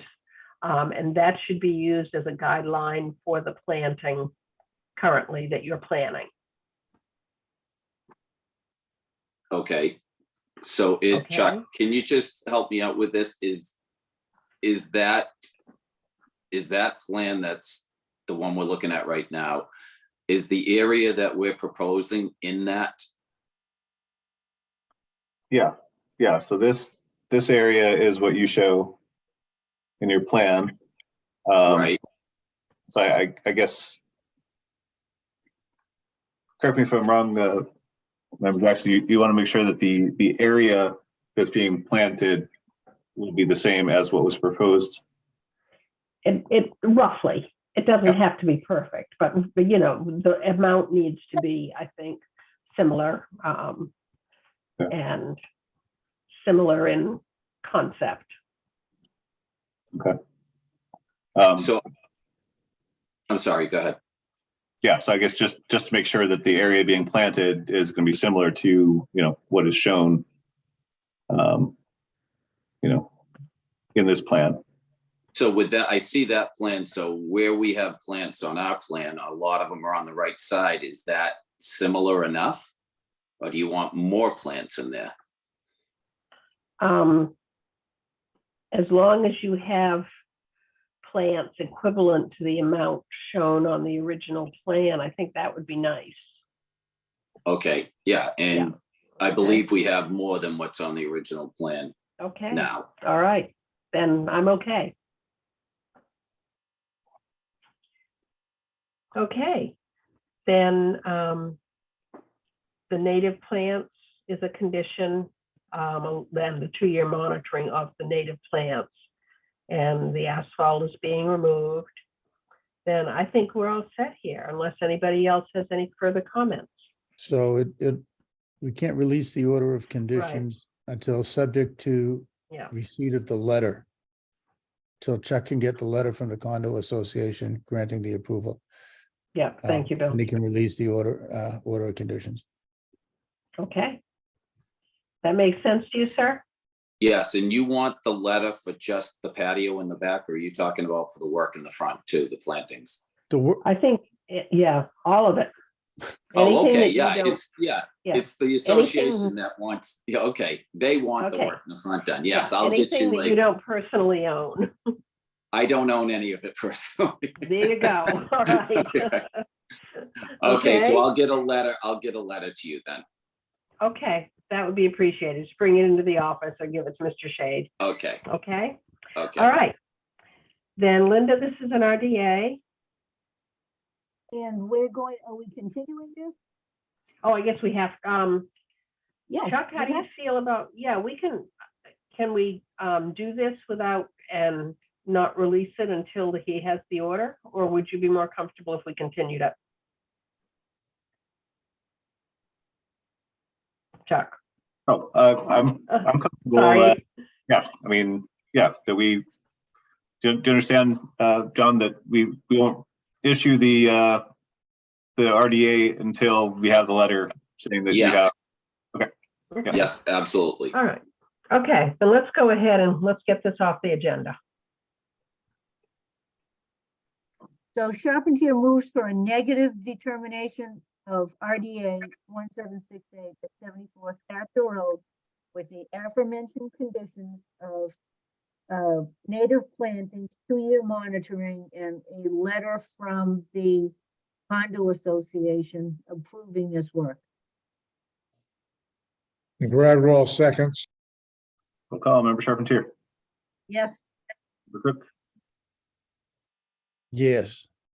Do Member we have to Gradwell? close the public hearing? I think we did that. We did that. We did that. Okay. Yeah. Yes. Member Gradwell. Yes. Member Sargent. Yes, Member Jackson. Yes. Good luck with it. Thank you. So you're all set, sir. Thank you. Okay, thank you. Have a Okay, good night. next, yep, you too. Next up, we have RDA 1773 at 436 Washington Street, Cody Ayton, for removal of vegetation, installation of a natural playground and path in riverfront area and buffer zone to coastal resource area. Cody, represented by Cody Atten.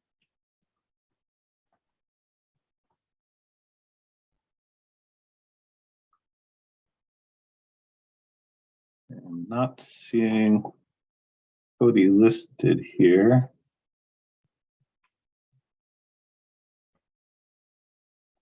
Is Cody, if you're here, if there's some other representative, you want to raise your hand? I'm not seeing. They didn't submit any new information.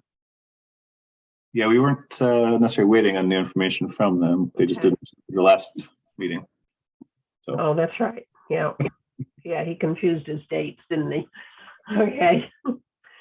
Looks like he's continuing to do so. Maybe somebody could get in touch with him and say he has Yeah, to we- come. yeah, we did reach out earlier this week. So Okay.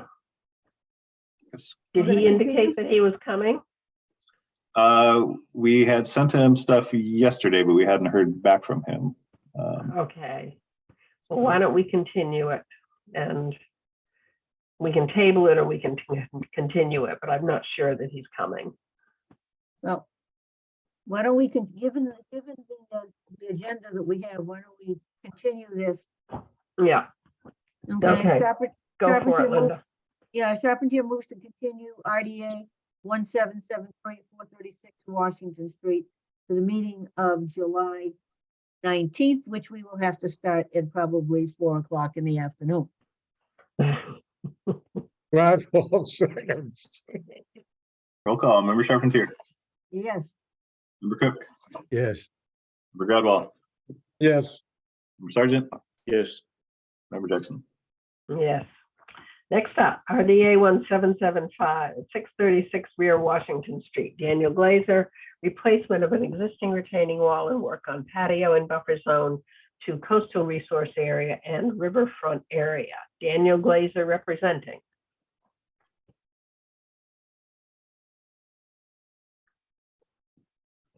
Hello?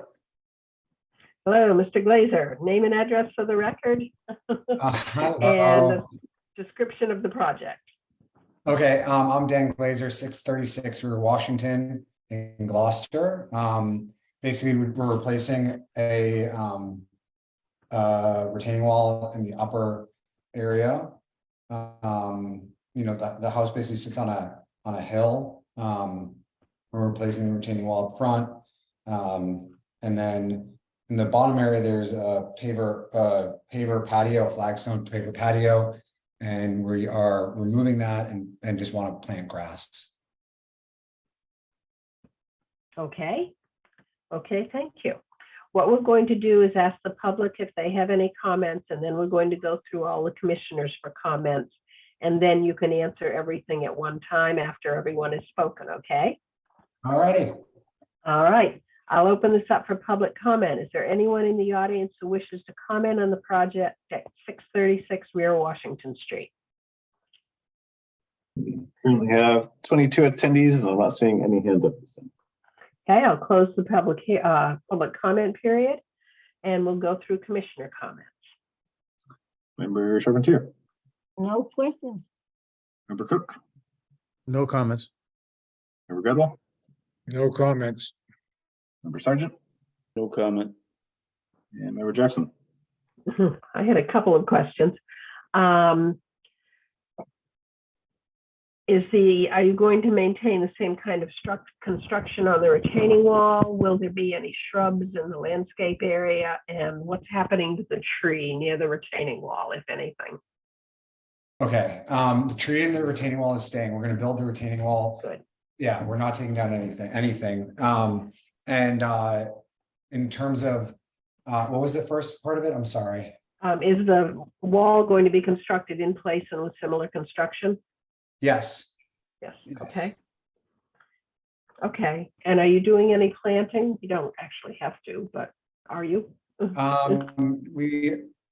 We want to, but we don't know what we're gonna do yet, because, yeah, we don't know what we're gonna do yet, but we do want to.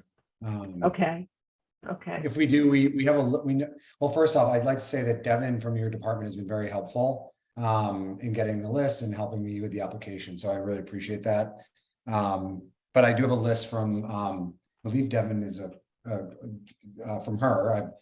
I have a list from Devin of the various plants that we can pick from, basically, Okay. to put in that area. So, but we do want to, we just don't know what our plan is yet in terms of plantings. okay, well, let us know. Okay. All right, then we will move forward on this application. Linda? We need to close public comment period? I did public comment. Yeah, but do we have to close that Oh, now? close the, yes, close the hearing. I bet we didn't do that did we do that on the one before? No, No?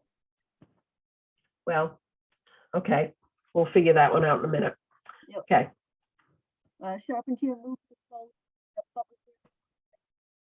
Linda, we can't hear you. You need to speak into the mic. Oh, okay, sorry about that. That's okay. Yeah, Charpentier, is this better? Yeah, much better. Yeah, Charpentier moves to close the public hearing for RDA 1775 at 636 Washington Street. Gradwell seconds. Roll call, member Charpentier, Yes, member Cook, Yes, member Gradwell, Yes, member Sergeant, Yes, member Jackson. Yes, Charpentier moves for a negative determination on RDA 1775 636 rear Washington Street. And Gradwell seconds. Roll call, Member Charpentier, Yes, Member Cook, yes, Member Gradwell, Yes, Member Sergeant, Yes, Member Jackson. Yes. Okay, you are all set, Mr. Glazer. All right, thank you guys so much. Have a wonderful rest of your day. What do I do next? Or I'll ask Devin what I do next. Thank you. Chuck will be sending you a document within what timeline? Probably about a week and a half or so. Okay, thank you guys so much. I really appreciate it. Okay, good luck with it. Bye now. Thank you. Why don't we tie up loose ends and we'll go back and close the public hearing for 436, for 74 Thatcher Road. Charpentier moves to close the public hearing for RDA 1768 at 74 Thatcher Road. and Gradwell second. Roll call, Member Charpentier, Yes, Member Cook, yes, Gradwell, Yes, Sergeant, yes, and Member Jackson. Yes. Okay, next up, RDA 1776 at 86 Rocky Neck Avenue. Regina Ataya, installation of a pervious driveway and buffer zone to Coastal Bank, represented by Regina Ataya.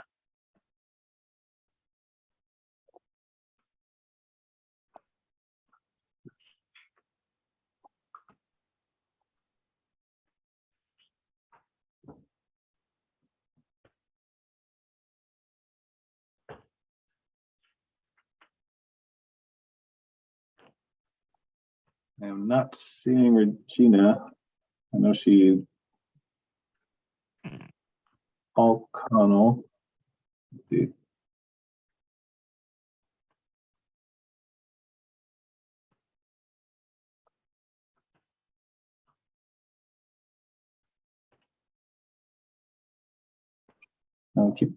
Kept having a hand pop up, but now it's. Let's see. Quoting here to the panelists. There we go. All right, and then we'll turn on your video. Hi, Go ahead. Hello, name and address for the record, please. And then tell us about your, Regina Ataya, 86 Rocky Neck Avenue. okay, and just tell us a little bit about your project, please. Well, what I'd like to do is put in some permeable material to the right of my already asphalt driveway. And it's currently crushed stone, which is very hard to walk in. There's no vegetation removal required, stabilizing area for easy passage, and also snow removal.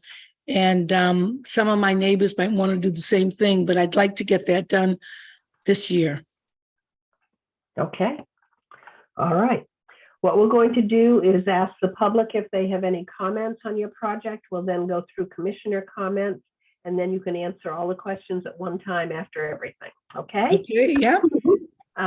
Is there anyone in the public who wishes to comment on the project at 86 Rocky Neck Avenue? We currently have 19 attendees and there are no hands up at this time. Then I'll close the public comment period. We'll move on to commissioner comments. Member Charpentier, no comments. Member Cook, yeah, I need some just would like some clarification. What is your existing driveway? With the existing driveway, the actual driveway is asphalt, and then to the right of that is crushed stone, which is what I want to replace these pavers with. They're permeable, and what we'd like to do is put them in the way we put the patio, which is permeable, and be able to put them into the whole right side of the driveway, which is presently asphalt. Okay, I'm just struggling to see it, that's all. Fine, I don't really have any questions about it. Unless you want to consider taking out the asphalt and doing the whole We thing. can't. I think we got grandfathered in to keep that in, but to the right with the crushed stone is very hard to walk on. We don't have any kind of vegetation to remove, and we just want to make it simple and clean the way we have the patio that they approved, so that we can walk on it and snow removal will be a lot easier. Okay, thank you. Thank you. Member Gradwell, no comment, thank you. Member Sergeant, no comment. And Member Jackson. No comment. Chuck, do you have any? Yeah, I just wanted to say that we did approve a smaller area that they've already put the pervious papers in, and they supplied me with all the specs and everything. They did a very good job of that. It's a smaller area. Most of the area is actually outside of our resource areas and buffer zones. So it's just a smaller portion of the overall area. So it's kind of basically kind of this area here, the gravel is now, and this is kind of where they've already done a portion of it. So it's really just kind of this portion of the area that's still within the buffer zone. And then this portion out here is actually out of our jurisdiction. So portion they've done, I think, has been done very well. And so I don't have any problems with it. Okay, great. Then let's move forward. Linda, you want to close the hearing? Sure, Charpentier moves to close the public hearing for RDA 1776 86 Rocky Neck Avenue. Gradwell seconds. We'll call Member Charpentier. Yes. Member Cook. Yes. Gradwell. Yes. Member Sargent. Yes. And Member Jackson. Yes. Linda, you're up again. Yep, Charpentier moves for a negative determination for RDA 1776 at 86 Rocky Neck Avenue. And Gradwell seconds. Oh, Member Charpentier. Yes. Member Cook. Yes. Member Gradwell. Yes. Member Sargent. Yes. Member Jackson. Yes. You're all set. Oh, thank you so Mr. much. Kaya. You're very welcome. Good luck with it. Thank Walk- you. Walk stably. Okay. Next up, RDA 1781 at 227 Atlantic Road, Anthony Gagliardi, installation of utilities in buffer zone bordering vegetated wetlands, represented by Michael Seecamp at Seecamp Environmental Consulting, Inc.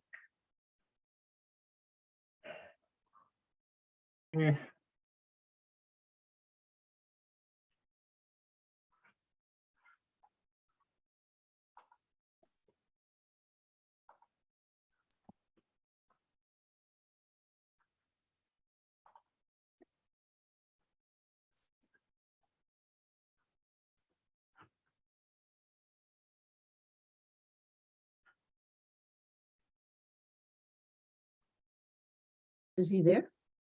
He is. I'm trying to promote him as panelist, but it's not cooperating. Let me. It is.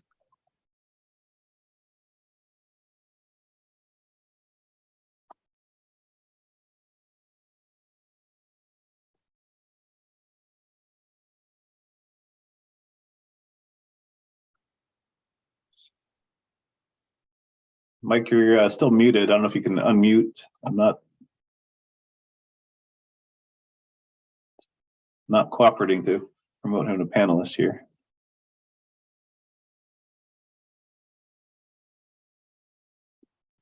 Mike, are you able to unmute yourself?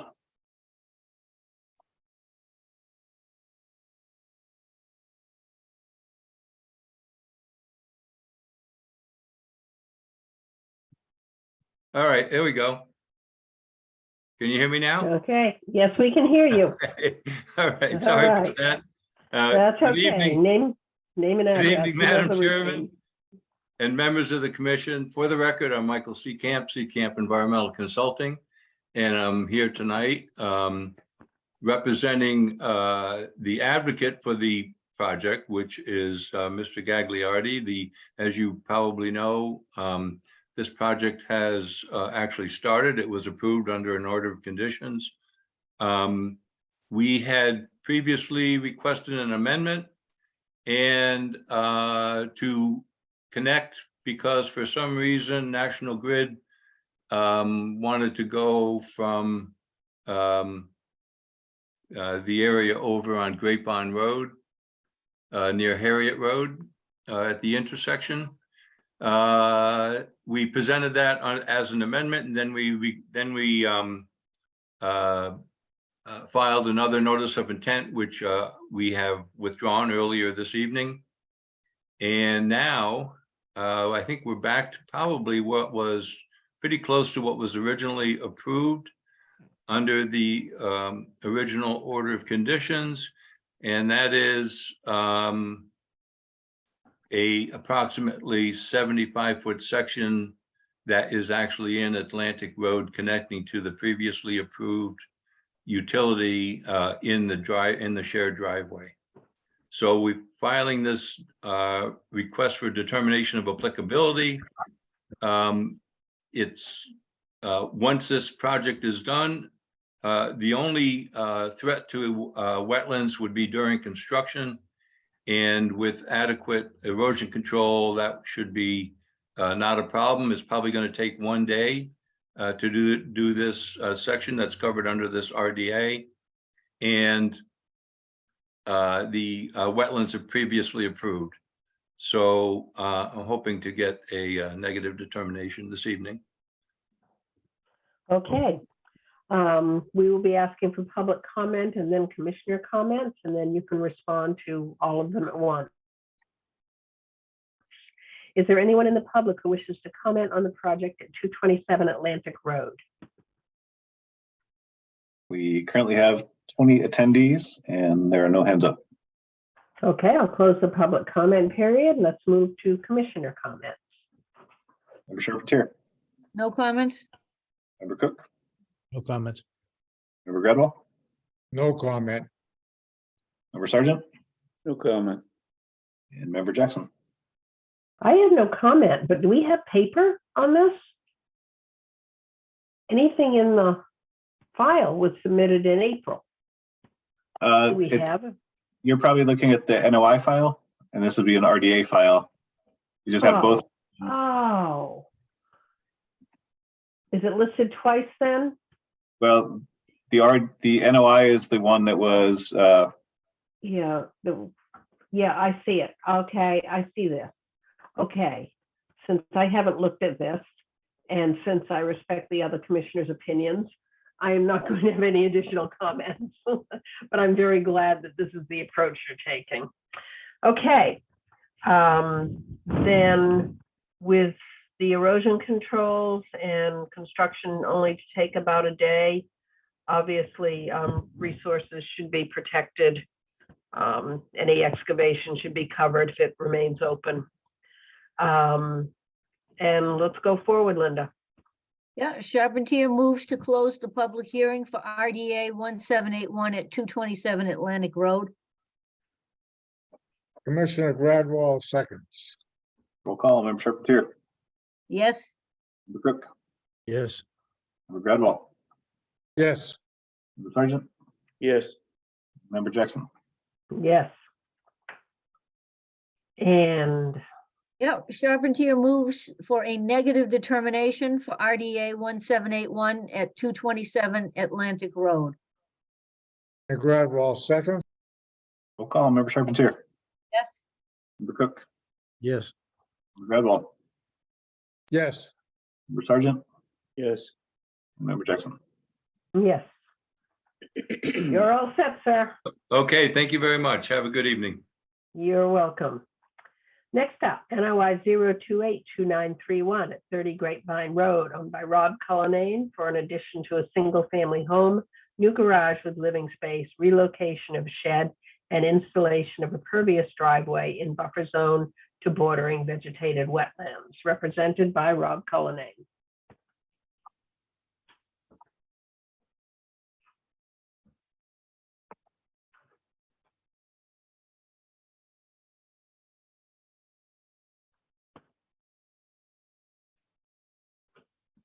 Hello, Chuck, can you hear me? Yep. Mr. Cullinane, yes. Name and address for the record, please, Yep, and then good a evening. brief description. My name's Rob Cullinane. I'm the owner of 30 Grapevine Road in Gloucester. And I've applied for a building permit to add a 2-car garage with primary bedroom and bathroom above, new entrance and mudroom, along with a new family room over an existing sunken patio. We've also added a 175 square foot shed to the rear of the property, which replaced a smaller, approximately 188 square foot shed located previously in the front yard. The intention of the project is to increase the functionality of our home while improving the site and incorporating new plantings and replacing asphalt surfaces currently used for the driveway and the walkway with permeable surfaces for better water management. Okay, thank you, sir. What we're going to do is see if anyone in the public wishes to comment on your project, and we will then go through commissioner comments, and you can respond to everything at the end of the commissioner comments, okay? Okay. Is there anyone in the public who wishes to comment on the project at 30 Grapevine Road? We currently have 18 attendees and there are no hands up. Okay, I will close the public comment period, and we'll move on to commissioner comments. Member Charpentier. Yeah, just looking for the change in square footage on impervious with adding the garage, if there is any. Yes, if you, No, we can do that at the end, right? oh, sorry. Yeah. Member Cook. No questions. Member Gradwell. No comment. Member Sargent.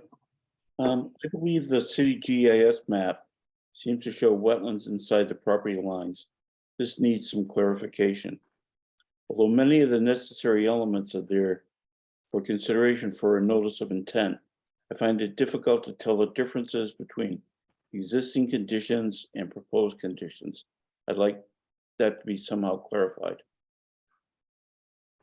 Member Jackson. Yes, I agree with Mr. Sargent's comments. We need to have a depiction of what the existing conditions are and then what the new conditions will be, and a total of the increase in impervious area. And you do have the mitigation area, so the mitigation should be in accordance with that. What do we do? 2 to 1, 1 to 1? 2 to 1. 2 to 1. And we also need, is there a depiction of the resource areas? I had trouble finding that.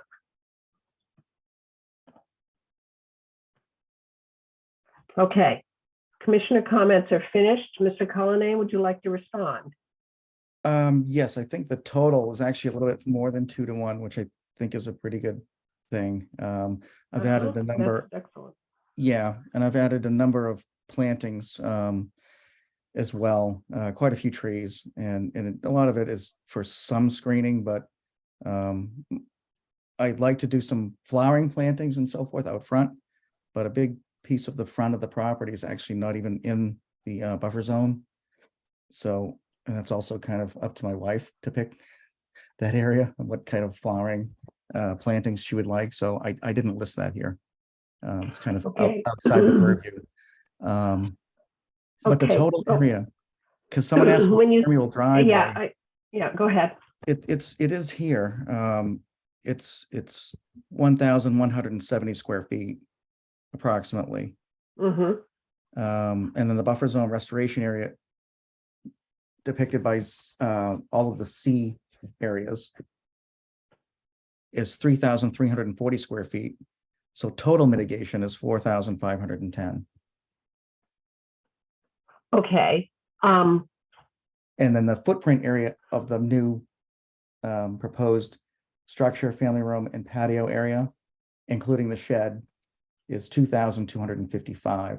So that's where you get the 2x, jumping up to 4,510. It's a little bit more. Okay. Are you extending the existing house? I'm sorry? Are you going to extend the existing house? Yes, you see where the proposed structure is toward the front?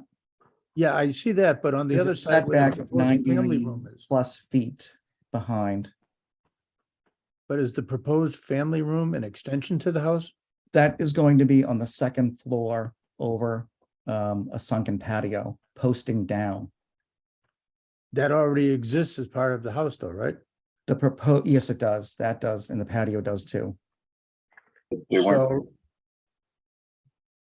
Okay, So what's the current patio surface?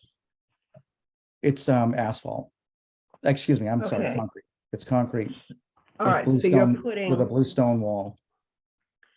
so you're putting a new family room over that an structure. existing concrete. You're not increasing the footprint. Not per se in the back, but definitely in the front, because what I've got is 1,200 square feet proposed, unproposed structure. So that's towards the front of the home. That's 30 by 40. I may shrink it down, but I was told I should ask for a little bit larger, but I can always make it smaller. Yeah, yeah. I think we really need to have a basis of comparison here. People, including myself, are very confused as to what's currently there and what you're doing. Okay. I But think- to clarify, the sunken patio areas were not permitted. So those are additional areas that are existing, but they were not permitted. Ah, The sunken patio replaced what was previously a wooden deck. It was basically rotted out. I presented this back in, I would say September, October, to the building department. I explained to them what I wanted to do. And they said it shouldn't be any issue. There was no permit required for the patio in the back. The walls are lower than 4 feet. Patio itself, there's no building permit required. So I didn't realize that this would then trigger having to replace plantings. I mean, it was over grass. But I spoke with Chuck and he said I still have to do 2-to-1 with plantings, despite having that area, again, previously grass and lawn. That's the same case with the front of the home. I don't know why there's not a picture attached to the project for the front yard. I can certainly add more photos to the project. But where the proposed structure is towards the front, right now it's just grass. Some asphalt that's going to be replaced with the old walkway, and some crushed stone. So my intent is to remove all asphalt from the site and replace it with permeable paver. And there's also this other material, which is on the record. I submitted some photos of it. It's a company called Oriole. They basically have a grid, 2x2 grids. It's pretty rigid. It's rated for trucks driving over it. And you finish that, put it down on a graded area, and you fill it with 3/4 crushed stone. And that makes it permeable. It really, it's a pretty cool product, actually. It's all recycled material. So. okay, well, you have the proposed structure, 1,200 square feet, a proposed family room, a proposed patio area, a proposed shed footprint, total new footprint area for 2,255 square feet. Okay. But we still are confused as to what exists and what's new.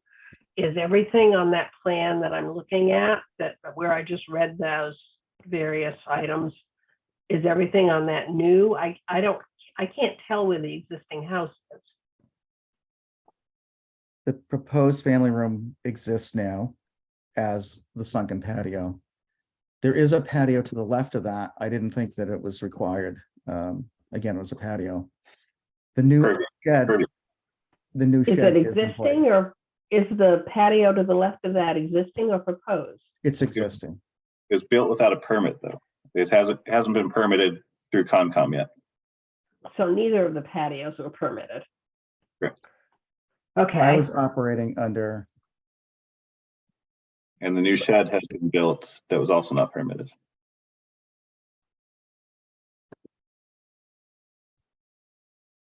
I have a permit now for the shed that was put in place, and that's what this came about. And I have information that said, and this is the link from the building department, and this is how I found this. Under the Mass Building State Code, 9th edition, which is current, accessory structures used as tool and storage sheds, playhouses, and similar uses where the floor area does not exceed 200 square feet do not require a building permit. And that's the And- presumption I went under. And it's, That's fine, but if it's in a buffer zone to a wetland, it does require a Conservation Commission's permit. so that. Okay. I didn't realize that. Right. So if that's the Um, case, then what's the do people even go to the building department then? Usually the building department will point them in the direction of the Conservation Commission. I don't know why that did not happen on this one. Mhm. So I think what we need to do now, and Chuck, you'll have to correct me if I'm wrong, what we'd like is plans that show very clearly what is currently existing and which parts of those are currently unpermitted by us. And then the proposed, you've got some nice plans here, everything that is proposed, so that A, we can get kind of a visual comparison of this. Mhm. And then just check and make sure you've got a lot of nice numbers in terms of what is permeable, what you're adding. We need to know the increase in impervious surface, which I think you may have. We just need it to be clear. And what is going to be, how that is all going to be mitigated. The types, a general idea of the types of plants, they all must be native species.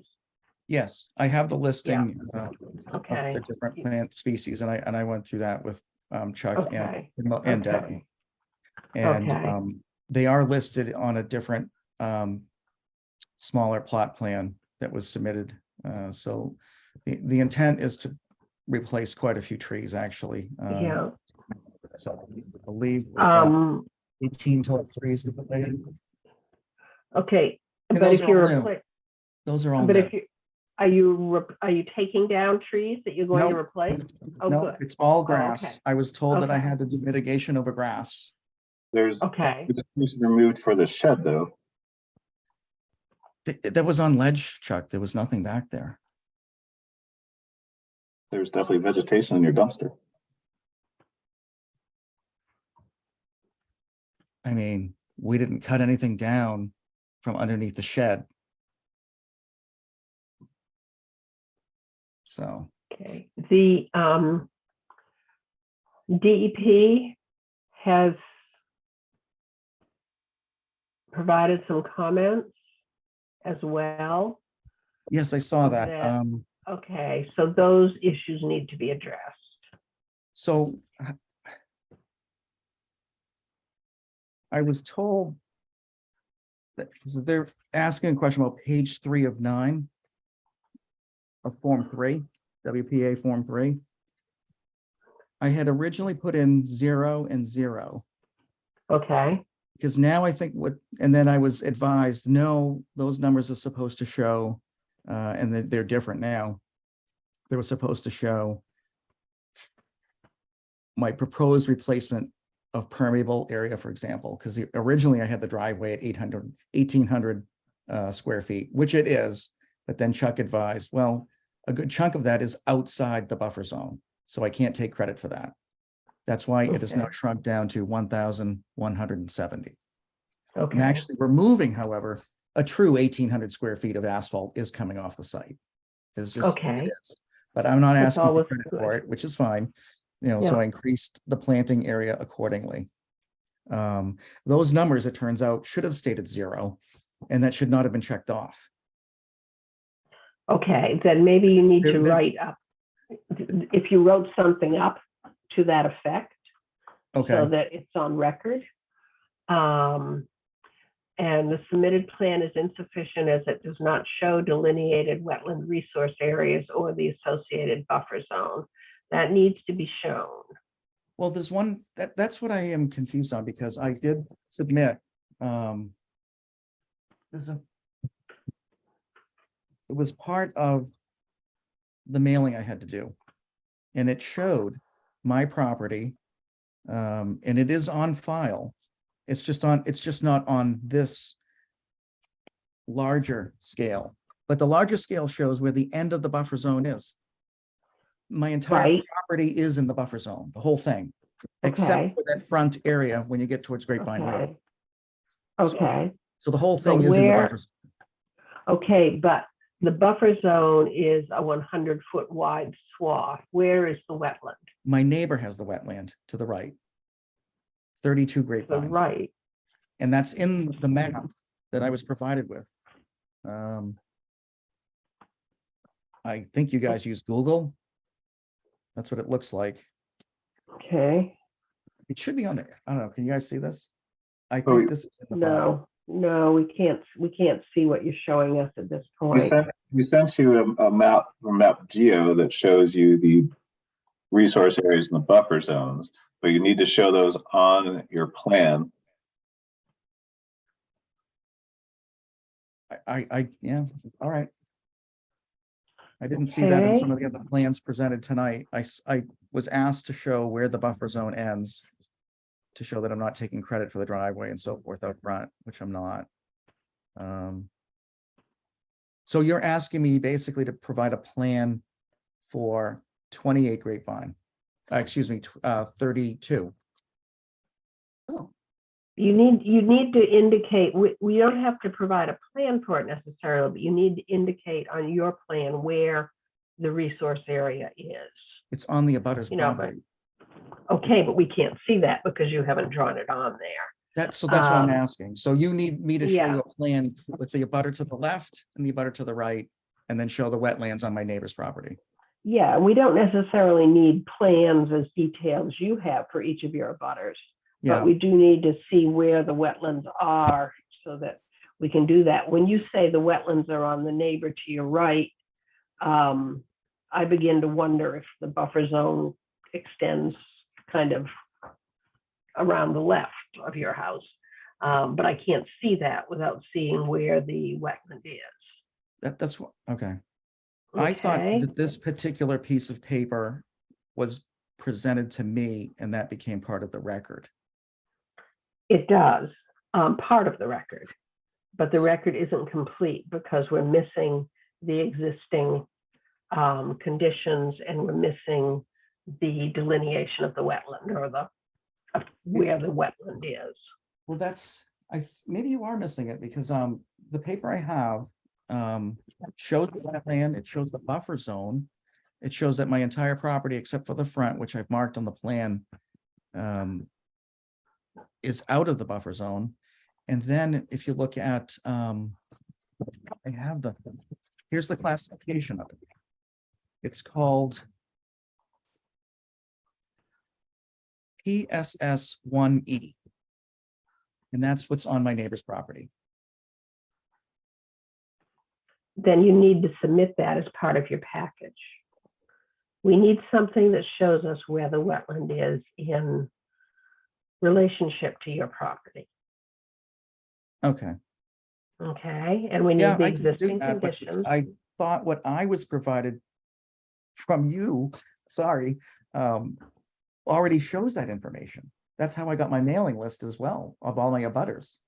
Because then there was a circle drawn around the map in the neighborhood showing who I had to contact. And there was a line of 100 feet of delineation around that wetland. I know that's part of the record. Okay, then get a copy of it. And it needs to be shown on the plan with the buildings and the structures. Yeah. Yeah, So we the need abutters to see, report plus this has to be shown. the abutters report plus this, but the wetland that is shown that you know about needs to be put on your drawings so that we can see that.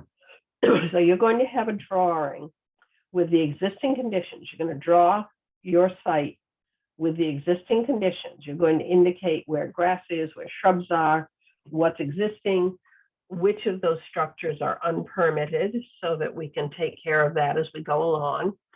And then you also need to show on that plan where the wetland is and, as you have drawn, the buffer boundary. And then you need to do the same thing all over again, except with what it's going to look like when it's new. And then include for us as you have in many instances, I'm still not quite sure whether it's all, the increase in impervious surface and the mitigation measures. And I think a lot of that part is done. Yes, it's under disturbance and impervious area calculations. Right, right. So you don't need to start from scratch, but you do need to show an existing conditions plan with the resource areas on it and the buffer line and the new proposed plan with the resource areas and the buffer line. And we need it to be very clear what has been done that is not permitted, that has not been permitted by us. Right. Okay. Well, none of it has been. I didn't even realize it was required. Like I said. Yeah. I mean, honestly, if something is not required from the building department for a permit, how does somebody know to go to you? That's what I don't understand. The building department, as I say, is normally very good about pointing applicants to us.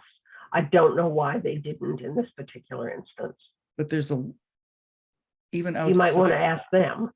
You might want to ask them. Yeah, but I think. Okay. But let's figure this out together. Let's get all of the information we need, and let's get this figured out. Okay. I think what I will have to do then is show the neighbor. The wetlands are on the abutter to my right, so I'll have to come up with a plan for their property. And you may have to cut and paste or something so that we can I'll see figure it out, that yeah. wetland on yours. Chuck, is there anything further you want to add before we send him on his way? No, I think we have covered. Okay. Are Sir, the do you think mitigation areas enough? are the mitigation areas enough? Well, Yes. once we're assured of the full increase in impervious surface, it should be 2 to 1. Right, that's on here. Okay.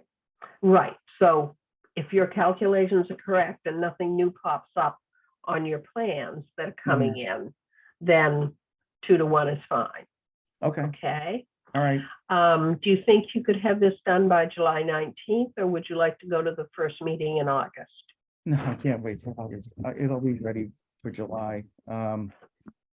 Also, Yeah. the straw wattle is in place, so that's out there already. Okay. All right. Show that on your plans. Okay. Show us One quick everything so question. that we don't have any more questions. I have one last question, if that's all right. Sure. Yeah, Am absolutely. I allowed to plant? I'm You- running into an you issue will where be. now it's gonna be middle of summer and things aren't gonna want to be planted. Where so much has been done without permits, I'm a little reluctant. But if it's native species, I don't know. Chuck, how do you feel about that? I don't necessarily have a problem with it. I mean, it probably is a better time now than Yeah. in the summer. But again, I'd like to see what those species are before you put them in. Okay. Yeah. And commissioners, do any of you have any objection to that? No. Yeah. Okay. Okay. Then yes, you can go ahead and start planting, but please don't do any other any construction. Okay. No. And Okay. we I- look forward to getting. Go ahead. I do have a permit for the work in the house. I don't know if you guys are aware of that. I don't think it comes under the purview within the existing footprint. So Interior work. interior work, it's an active permit. It's ongoing. Okay. So if you see, workers there, that they're working on the inside of the house. Okay. All right. Okay. Yeah. Just, Yeah. okay. So long as they don't impact the outside. They don't. It is parked in Okay. the driveway and, Okay. all right. Okay. Very good. Then get the information to us so that you answer more than any question you could anticipate us asking. Okay? Okay. Thank you. Appreciate it. Thank you, Mr. Cullinane. We will see you on the July 19th. Linda, do you want to so move that? I will, but before that, I just want to say, we've been sitting here now for 2.5 hours. There are still Yeah. 9 more projects. I'd like a 5-minute break. Sure. And I Yeah, think that gonna we ask need to that. make a decision about what we're gonna do with these 9 projects. And my recommendation is, if there are any projects that are incomplete, and it starts to get to the 9 o'clock hour, or somewhere between 9 and 9:30. I mean, I don't know about the rest of the commission, but I think we need to cap this if we can't finish everything by 9 o'clock. Well, we'll aim for that. Let's take 5 minutes after you move this. Okay.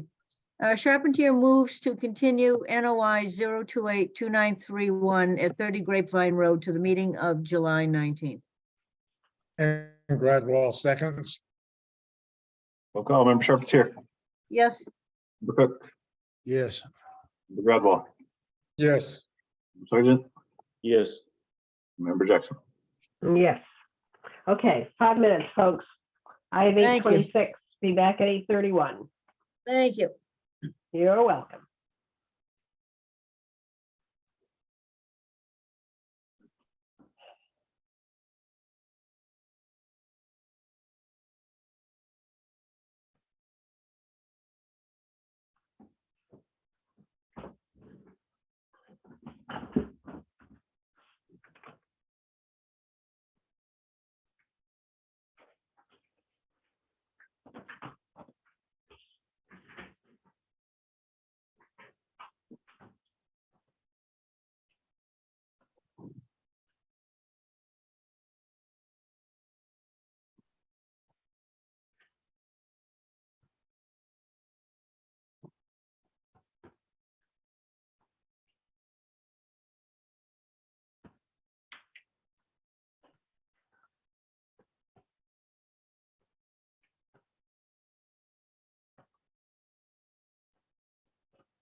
No, thank you.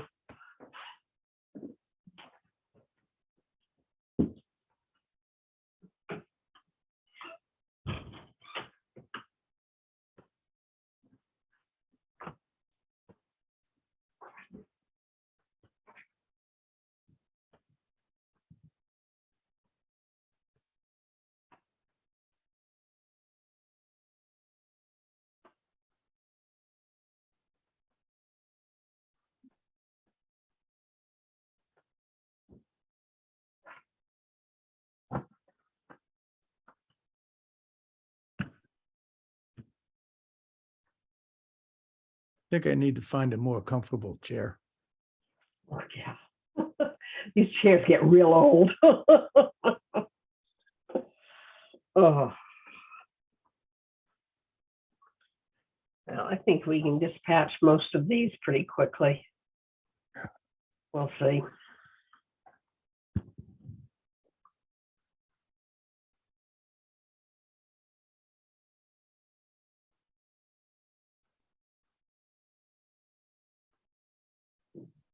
Yeah, I was looking at the specs for that material he was talking about for the driveway. It's Mhm. very similar. It looks like it's very similar to what they were putting up by Stage Ford Park and Stage Ford Park. It's a graded system that you've can fill with stone. In the case of Stage Ford Park, they used a stone that was already mixed with a permeable adhesive Mm, to fit into it. wow. That's cool. Yeah, I actually haven't been up there to see how the finished product worked, but Mhm. when I first heard about it at Stage Ford Park, I said, wow, that's really great. Then I went and looked at what the cost of the stuff was. Yeah. I know. I was going to suggest it to the golf It was club. like, wow. Yeah. No, because Yeah, you can I buy thought- it in like, 55-gallon drums, or you can buy it in 5-gallon drums and do, small sections if you're doing a walkway or something. But Yeah. if you want it to be able to drive on, it's got to be like 4 or 6 inches thick. Mm, And you can go through a lot of the permeable adhesive that using it. I'll bet you can. But I thought that would be a good solution for the golf club with their cart paths. Yeah, well, Would like be I said, this expensive, one yeah. is the same grade, but or a similar grade, but you just fill it with stone. You don't put the adhesive mix on it. Yeah. We're missing Barry, but everybody else is back. Barry. where Barry are is you? here. He just has the Barry video is here. turned off for a couple of minutes. All right, that's fine. Okay, let's pick up again. We are at Amendment 0282875 at 8 Links Road, Patricia Johnson, an amendment to include installation of subsurface drainage pipes along the driveway and buffer zone to BVW, represented by Dan Ottenheimer, Mill River Consulting. Good evening, Madam Chair, Commissioners. Can you hear me Good okay? evening. We can. Name and address. Great. Dan Ottenheimer, engineer with Mill River Consulting at 6 Sargent Street in Gloucester. And to Linda's concern, I will make my presentation in 30 seconds or less and certainly answer any questions that you might have. Excellent. So you may recall we looked at 8 Links Road in the fall for a proposed driveway through the buffer zone. Thank you, Chuck. And abandoning the septic system and connecting to the sanitary sewer, and you issued an order of conditions for that. There are new owners of this property, and over the winter, they saw how extensive the groundwater bleeds out onto Links Road. There's all kinds of icing and water problems there. There is an existing catch basin at each front corner of this lot. So what they're looking to do, if it's okay with the commission, is amend the order of conditions to put subsurface drainage to capture the water that's bleeding out on the surface of the ground and bring it into the catch basin system. So they don't have to put a ton of sand and salt on the road, and that just washes right into the wetlands that's right across the street. Okay, and you would be restoring any disturbed ground? Oh, certainly, yes. Thank you. Yep. Okay, all right, let's go through public comment and then commissioner comments. Is there anyone in the public who wishes to comment on the project at 8 Links Road? We have 16 attendees, and it looks like we have 2 hands up. First is David Weiner.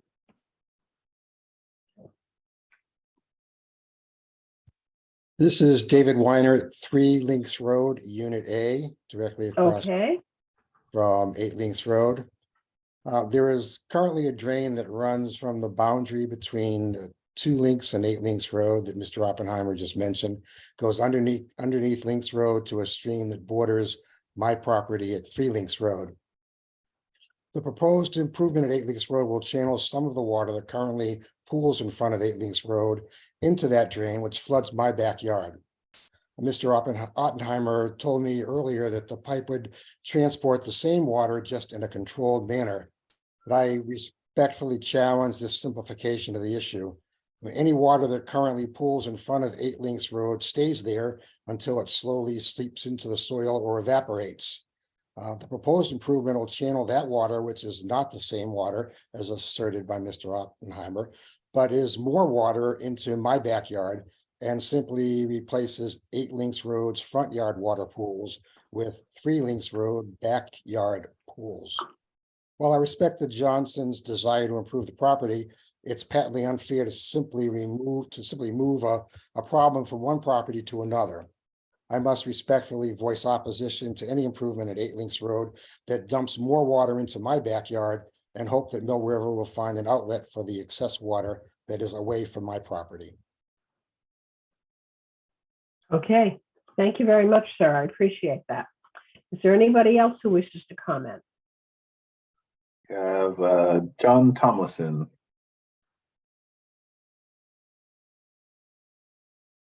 Hi, can you hear me? Yes, name and address for the record, and then your Yeah. comment, please. Yes, this is John Tomlinson. I live at 3 Links Road, Unit B, in the same dwelling as David, and we have much of the similar concerns. We already have a lot of issues with when we get heavy rainstorms with water in our backyard that accumulates along the edge of the property with the buffer zone between us and Links Road and the Bass Rocks Golf Course. And our concern with this project is this going to exacerbate the water? I know with the previous owners who lived at 8 Links, when I would go up and look, they'd have a lot of standing water in their yard. And I understand their concern that the current owners have with reducing that water. But our concern is that, is that water going to end up in our property? And since we already have flooding issues when we get heavy rainstorms as it is this going to compound it and make it worse? Because it'll be more water getting diverted to our property. That's it. Thanks. Thank you. Commissioner comments, please? You have one additional hand up. Oh, I'm sorry. Yep. Now we have Judy. Hello, actually, this isn't Judy. This is Jonathan Boyer. I live at 68 High Popples Road. And just to add a little bit, I look onto the back area where this water might be diverted. And what I'm concerned about is we've lost a number of trees back there because in heavy storms, a lot of water does pool back there. And the trees have just gotten too much water. And it seems like every year we're losing a couple more trees. My question is, with this project, is so much water going to be, redirected into this stream, to this wetland back there, that is going to increase this kind of problem back there? That would be my primary concern. Okay, thank you very much. Okay, is there anyone else? There are no other hands up at this time. Okay, I'll close the public comment period and we'll move on to commissioner comments. Member Charpentier. No, I'm just interested in Mr. Ottenheimer's response to the abutters. Member Cook. As the city engineer, taking a look at this, I mean, every time we talk, this whole area, every time there's any work done down there, this always comes up as an issue.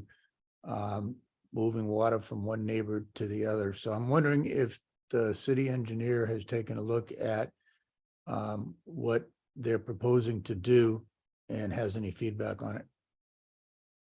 Member Gredwell. Member Gredwell. No comment. Thank you. Member Sargent. I'm wondering if there's an opportunity to treat some of this water and have it infiltrate on site. And it might be just a matter of redirecting gutters or the pitch of a driveway. I'm wondering if those avenues have been explored. Member Jackson.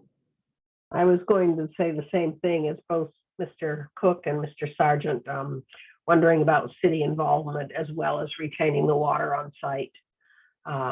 People are certainly concerned, and you can't move water from one property to another. It's not allowed.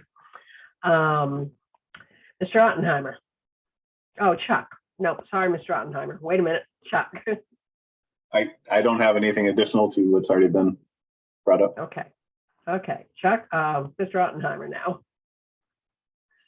Yes, thanks, commissioners. So really good points. So I'll first start with the city. The city has not been involved with this, and historically they have not gotten involved with issues on private roads, which this is. So I don't I don't have a problem discussing it with the city engineer, but I'm 99% sure he's gonna say, we don't have a role here. So share that with you. Second, to Commissioner Sargent's a question, I had the same thought, if there was a way to infiltrate this on site. What we have here is surface, I'm sorry, groundwater bleeding out on the surface. So it's just saturated ground. There's no, it's not from rooftop that I can discern. And it's not from the driveway being built at the northern part of the lot. It's just saturated ground bleeding out. And it's been a historical problem in this, at this property, just that the new owners want to address it. So that's the one thing that's different. There, you'll see the road is beaten up and patched, and this has been ice damage for a long time. And the new owners would like to address it. So that's what's different. And yes, if we could have managed it on site, I would fully agree with that proposal. And to the neighbors' concerns, if you're looking at the plan that Chuck had be up before, maybe it might be helpful if you bring it up again, Chuck, if you don't mind, or I could share my screen, one of the two. Thank you. So you can see the property in the center. The people that spoke live to down and to the right, across, so diagonally across Links Road in that general area, exactly. There is an existing catch basin on the corner of the bottom right corner of 8 Links Road that has a pipe under Links Road that discharges in that general direction. And there is another catch basin existing in the top right corner of the lot that goes under Links Road and discharges in that direction. All of the water that's coming off of this site ultimately makes it to the wetlands across the street on the property of the golf course. The vast majority of what we're proposing to capture would be diverted into the catch basin on the upper portion of the plan that you see, and further away from the neighbors than the other catch basin that's closer to their house. But the reality is all this water is bleeding out of the surface of the ground onto the pavement of Links Road and making its way across into the wetlands now. We're looking to simply manage the same volume of water, just in a more controlled way. So you're I hope hooking that into the, helps. you're hooking into the storm drain at the top, Well, up by both. where it says There would be, waddle. Where is the storm drain? Yeah, up there. so Okay. I have a colorized version that might help if I could share my screen. That might be something. Thank you.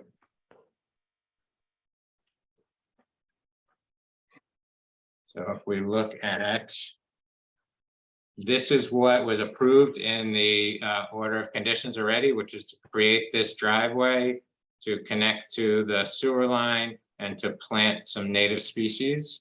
And this is what is being proposed to be constructed now as part of the amended order of conditions. So the majority of this is the low point on the road is right here. So the natural flow pattern of all of the water is to head in this direction anyhow. And so we're proposing the majority of the groundwater interceptor would discharge into this catch basin. There will be a small section of pipe here and a section that goes along the side property line discharging into the this catch basin, the lower catch basin. However, everything is pitching towards the top right corner of this lot. So that is where the vast majority of the water is currently heading and is going to continue to head. Dan, where Does does, that help? where does the pipe from that catch basin go specifically? Does it go under the road into the wetlands? Exactly right. Yep. There's a pipe. You can see it on our plan. There's a dashed line going across Links Road here. It's an existing pipe and it discharges right into the wetlands, and a second dashed line representing the existing pipe that goes into the wetlands. It Has appears, anybody, go ahead. it appears that the newly permitted driveway is right in the area where you're having more water collect. What would happen if that driveway became permeable? That that might help, but that is not the source of the problem. The source of the problem is groundwater bleeding out on the front yard area here, just because the ground is saturated. It just bleeds out. It's just, I think I included a couple of pictures in my narrative. I don't have it handy, but I can bring it up, and there's just puddles of water all along here, and it's just groundwater that's surfacing onto the road. So let me try and get that. Go ahead. the flow of water, you're piping it down from the driveway up in the upper right to the drain, to the catch basin at the lower right, and then expecting it to flow into the wetlands and back up to the upper right, because that's where the road flows. Is that right? Are you seeing the photograph on my screen? I am. Okay, great. So this is, it's kind of typical of the extent of the situation. So the land is pitching down towards the left. The low point in the road is right past the property line. And this is all just groundwater that's bleeding out of the side of, out of the lawn and ponding on the road. Right. And you're going to take that and bring it to the Yeah. right.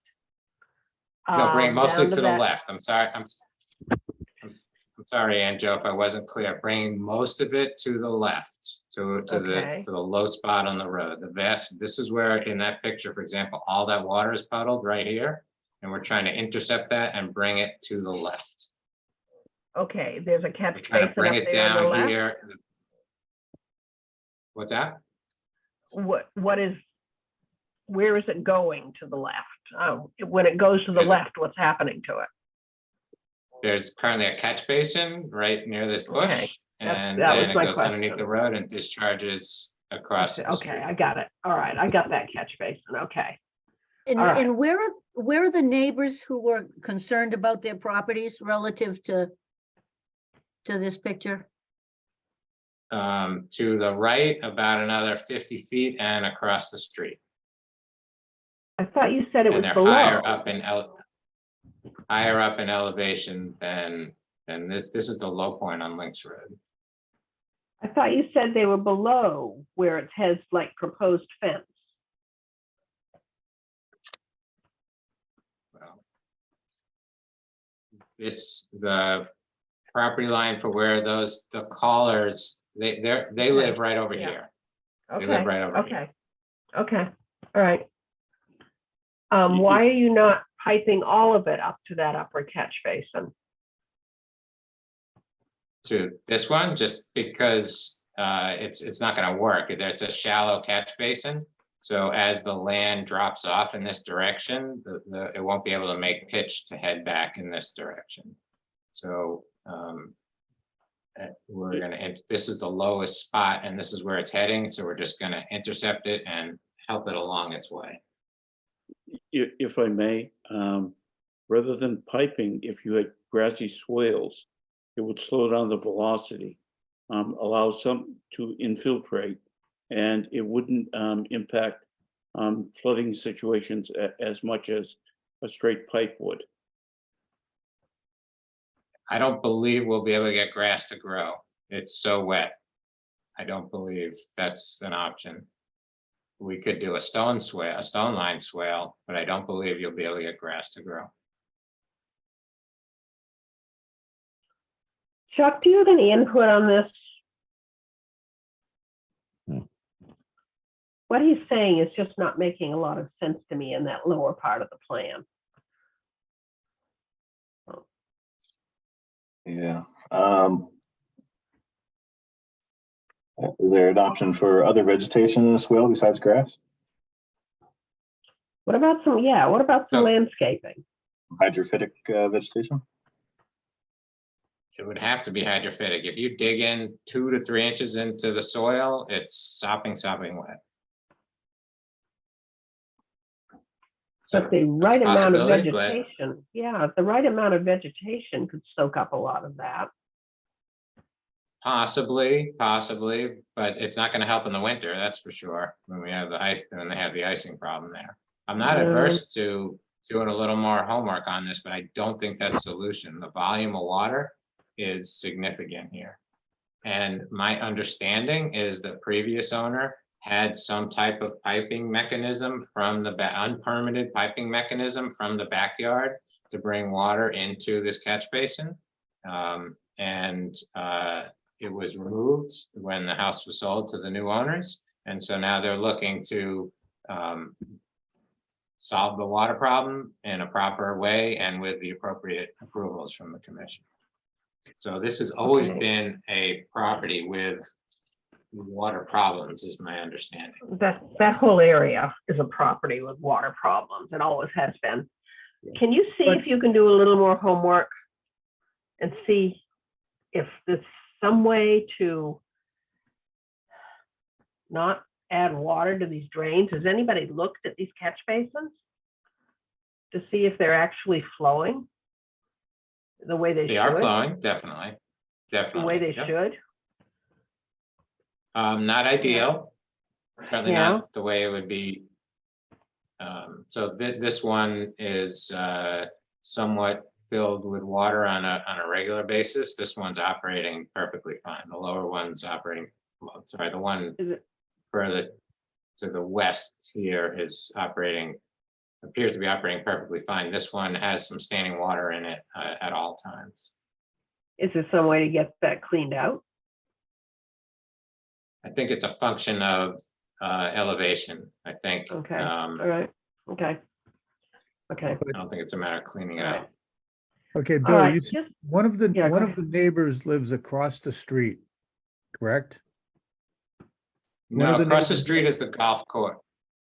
Across the street is the golf course. This is where the neighbors that called, 2 of them live here and a third one lives down here.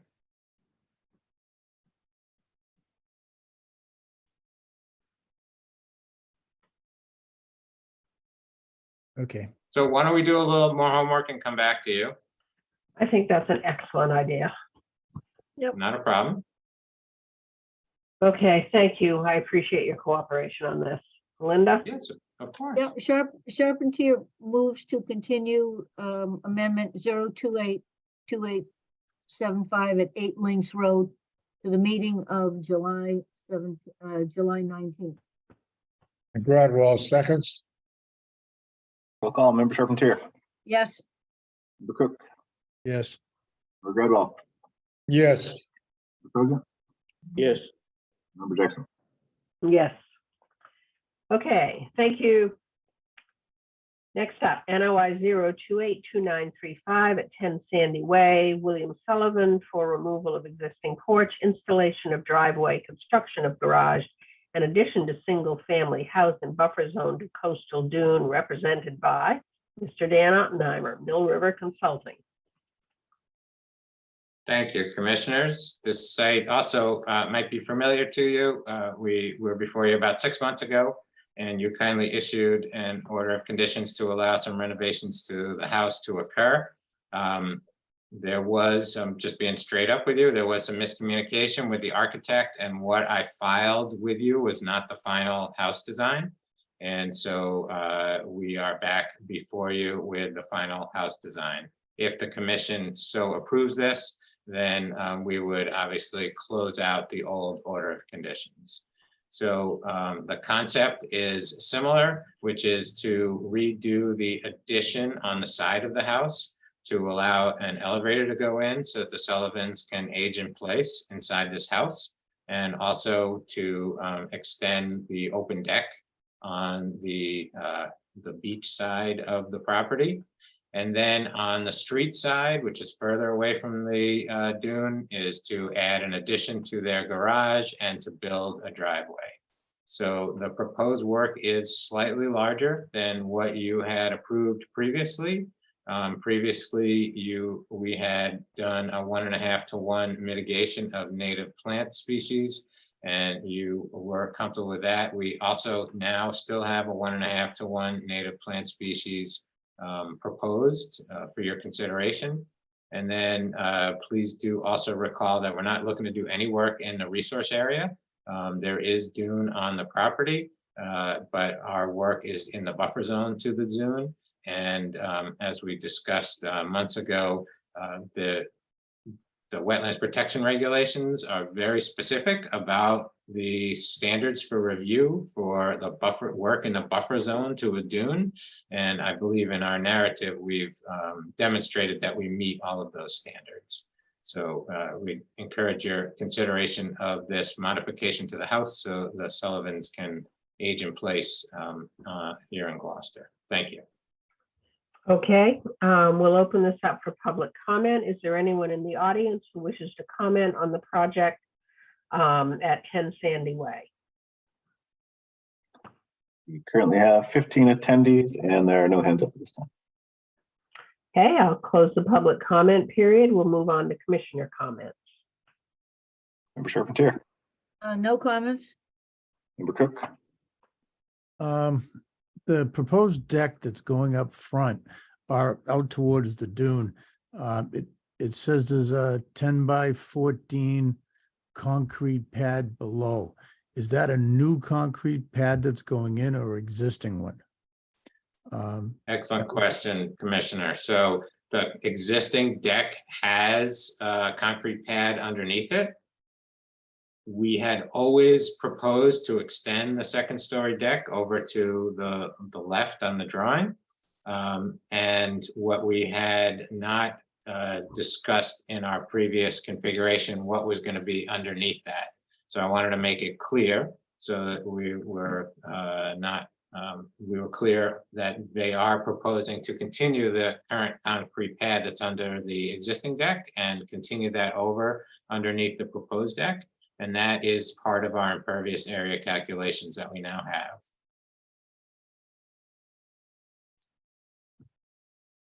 Member Gradwell, No comment. Member Sargent, Yes, in the narrative on page 32, daily cleanup, there's an obvious typo regarding the cleaning of the adjacent Little River. Because this property is served by an on-site wastewater system, the addition should have a formal Board of Health sign off, and there should be a 2-year monitoring for the mortality of mitigation plantings. Thank you. and Member Jackson. No, I'm interested in what you have to say, Chuck. How vastly different is this?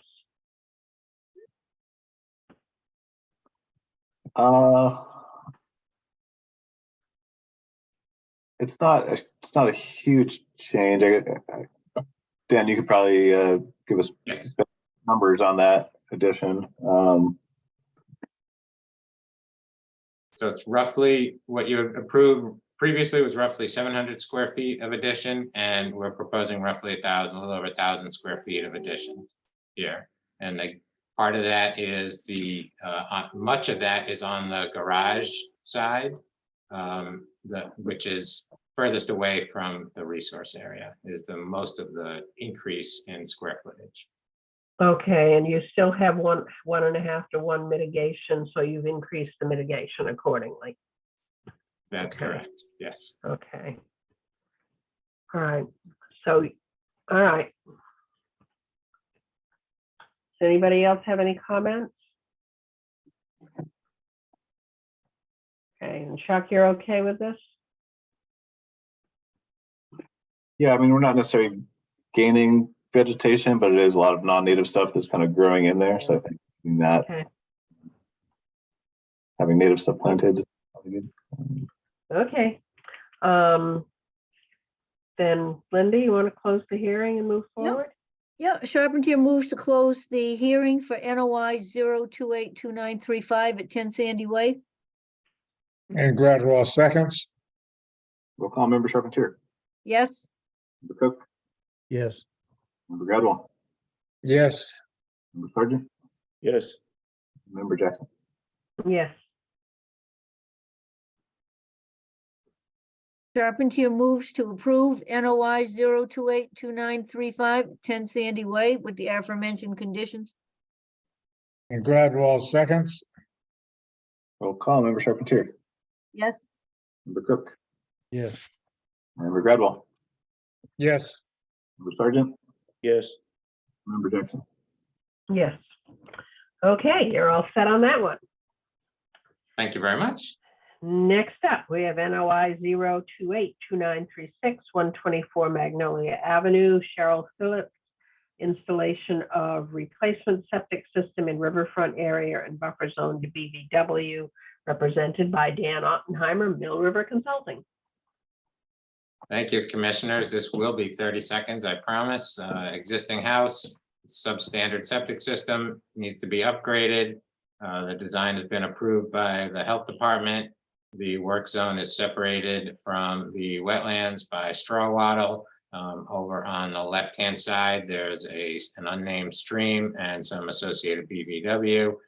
All work is beyond the 100-foot buffer zone, but within riverfront. And as the commission knows, there is an assumption of a presumption of compliance with the wetlands regulations on a septic system repair. So that's that. Since it's riverfront, we did provide an alternatives analysis as well. Okay. Thank you. Okay, we'll open this up for public comment. Is there anyone in the audience who wishes to comment on the project at 124 Magnolia Avenue? We currently have 14 attendees, and I'm not seeing any hands up at this time. Okay. I'll close the public comment period and we'll go through commissioner and agent comments. Member Charpentier, No comments. Member Cook, No comments. Member Gradwell, No comment. Member Sargent, I'm wondering if the installation of the septic system will impact any existing trees. and Member Jackson. No comments. Chuck, what about your comments? I had the same as Member Sargent, question about those Okay. trees. Yep. Okay. Fair enough. Mr. Ottenheimer. Yep. We are not intending to impact the trees. We did survey locate each of the trees and we purposely designed the leach field to be outside of the zone that should impact any of the trees. So that's not the intent at all. Okay, good. Thank you. All right. You don't need an alternatives analysis because this is redevelopment. I just want to put you on notice that I was not impressed with your alternatives analysis in terms of DEP standards, and I think we are going to be taking stricter looks at those in the future. So just letting you know. Okay. Appreciate it. Linda, Thank you want to move? You're welcome. Linda, you Yep. want to move forward with this? Yes, Charpentier moves to close the public hearing for NOI 0282936 at 124 Magnolia Avenue. And Gradwell seconds. Roll call, Member Charpentier, Yes. Cook, Yes. Member Gradwell, Yes. Sargent, Yes. and Member Jackson. Yes. Charpentier moves to approve NOI 0282936 at 124 Magnolia Avenue. And Gradwell seconds. Roll call, Member Charpentier, Yes. Cook, Yes. Gradwell, Yes. Member Sargent, Yes. Member Jackson. Yes. Okay, you're all set on that one. Thank you. Thank you, Okay. commissioners. You're welcome. Next up, we have NOI 0282037 at 21 Horton Street, Beverly Schaefer, installation of gangway and float in coastal resource area and land subject to coastal storm flowage. I don't have the name of a representative here, but GZAG and Geo Environmental has provided the application. So I guess that's where we are.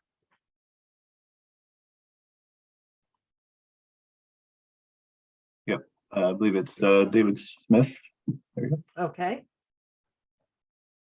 Good evening, Commissioners. David Smith from GZA Geoenvironmental, 144 Elm Street in Amesbury, here representing Beverly Schaefer at 21 Horton Street for the proposed seasonal gangway and float project.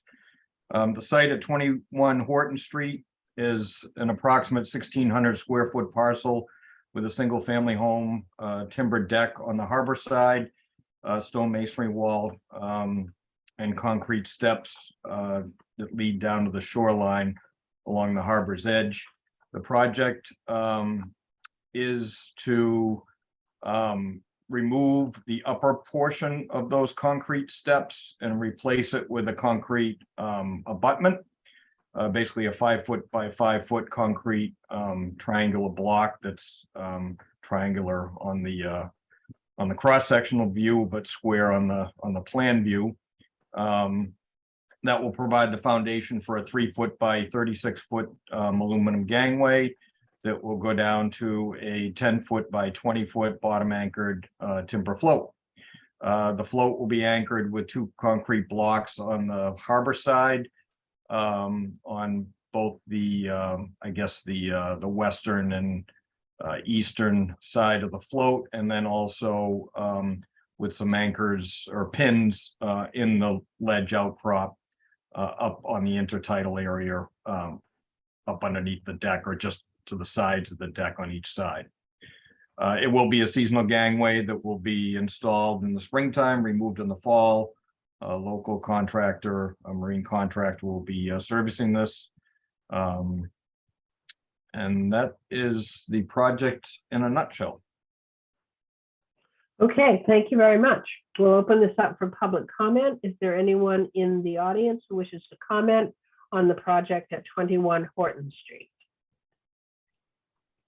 We currently have 14 attendees and there are no hands up at this time. Okay, then I'll close the public comment period. We'll move on to commissioner comments. Member And Charpentier. agents. I heard that was a 10 by 20 foot float, so no comments. Member Cook. I was just checking to see if we had something from Harbor Master, and we do, so I'm good. Member Gretel. I didn't see a note from the harbor master, so I don't know how we can pass this. Member Sergeant. It's in the file, Barry. The only comment I have is that all construction materials should not contain any marine biocide. And Member Jackson. I have no further comments. And Barry, there is a comment in the file from the harbor master and from the shellfish. It's warden. obviously fine by him, it's fine by me. Yeah, okay, okay. Chuck, do you have comments? I don't. Okay. And the new access ramp for the concrete triangles, you said, take up the same amount of space as the old ones, the old steps? That's correct. Yes. Okay, okay. Okay. Then, do you have anything to add to the application?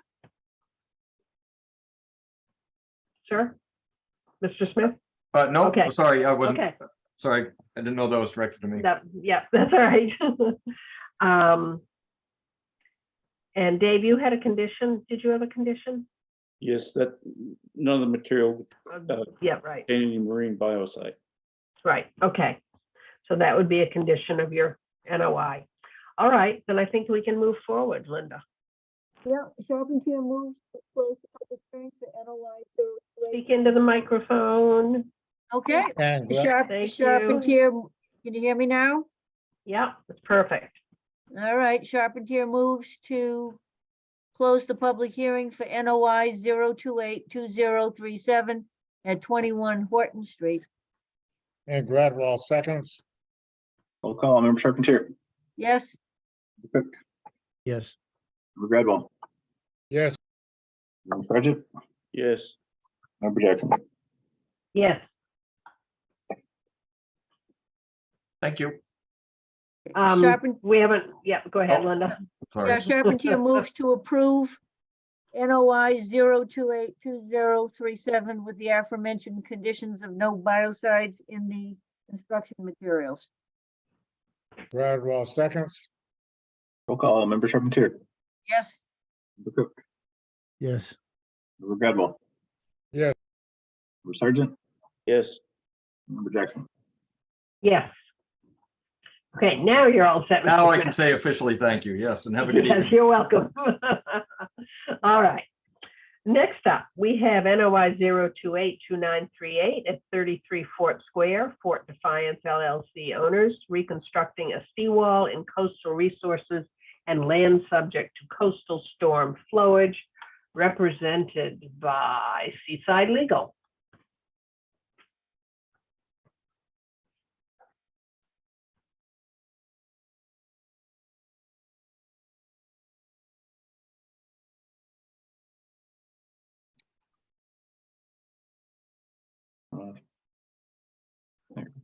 All right. Good evening. Name and address for the record, sir. For the record, Joel Favazza, Seaside Legal Solutions, 123 Main Street here in Gloucester. I understand I'm going to get home, so although I've prepared a slideshow, I'm going to skip as many slides as you'll let me in order to try and move this forward. Sounds good. All right, let's wait for the screen to share and then we'll be off and running. So this is a great little cover shot. You can see basically right in this picture, the part of the wall that is collapsed that we're looking to rebuild over at 33 Fort Square. The super brief file history. This repair work was actually permitted by this commission once in 2000. There was portions on the southwest and the southeast side. You only ever rebuilt the southwest side, and the southeast side didn't get fixed before it expired. Reapplied June 7th, DEP has issued a number. They have a comment in the file about whether there be any changes to floodwater direction. I'll get to that in a second. And the Division of Marine Fisheries commented just Wednesday saying they have no resource concerns. It's just a rebuild of a seawall. I'll go past all this as we received the application. This is a site fully within your jurisdiction. You have a resource areas, buffer zones, and floodplain, which itself causes resource areas. So I'm gonna use this slide to try and get through as much as I can. Hopefully we can get this wrapped up. The idea is there is an existing seawall that runs the length of the current upland. The seawall doubles as the coastal bank, or the top of the wall is the coastal bank. And we have an issue here where probably 30 years ago at this point, a portion of the seawall collapsed and has become what's called land subject to tidal action. And that because it's collapsed, it's now influenced by the tide itself, but it's not tidal flats like we have here in yellow. And it's not land under the ocean because it is exposed at low tide, et cetera, et cetera. And so the idea is to just put the wall back where it was, backfill this land subject to tidal action with clean fill, and then seed it with grass. The property right now is mostly pervious surface. There's a few concrete remnants, but it's otherwise mostly dirt with grass. The idea would be rebuild the wall face, backfill this to restore the upland. And then while they're doing it, they want to raise the entire seawall 2 feet. And that's just to deal with sea level rise. If you have any questions about how we determine the resource areas, is there any application? I can come back to this and talk about it. This is another great aerial shot. You can just kind of see, the remnants of the old wall, and it's just gonna be a matter of connecting the dots and then filling this back in. Everything's being done in and around resource areas. And so if there were to be an order issued, you would be permitting just over 3,000 square feet of work in land subject to coastal storm flowage. Everything below this red line is land subject to coastal storm flowage because that's the edge of the FEMA flood zone. You'd also be allowing 1,940 square feet of land subject to tidal action to be filled back in. Again, this had historically been since the fort was wharfed out, centuries ago, this has historically been upland. You'd be allowing this land subject to title action to be restored basically to upland. Land into the ocean, not being impacted. Tidal flats over here in the yellow, not being impacted. Coastal bank, it's 562 linear feet of work, but again, this is one of those situations in which we're improving the ability for the coastal bank to provide storm protection, and that it will now provide additional storm protection for another 2 vertical feet. And land containing shellfish will not be altered. Again, the base of the wall still exists. How we plan to do the work, the idea would be we do everything we possibly could. All the major work would be from the upland. You put a crane on site and you'd reach over and clear out and then build back and then fill in. We propose a floating sill boom around the work area.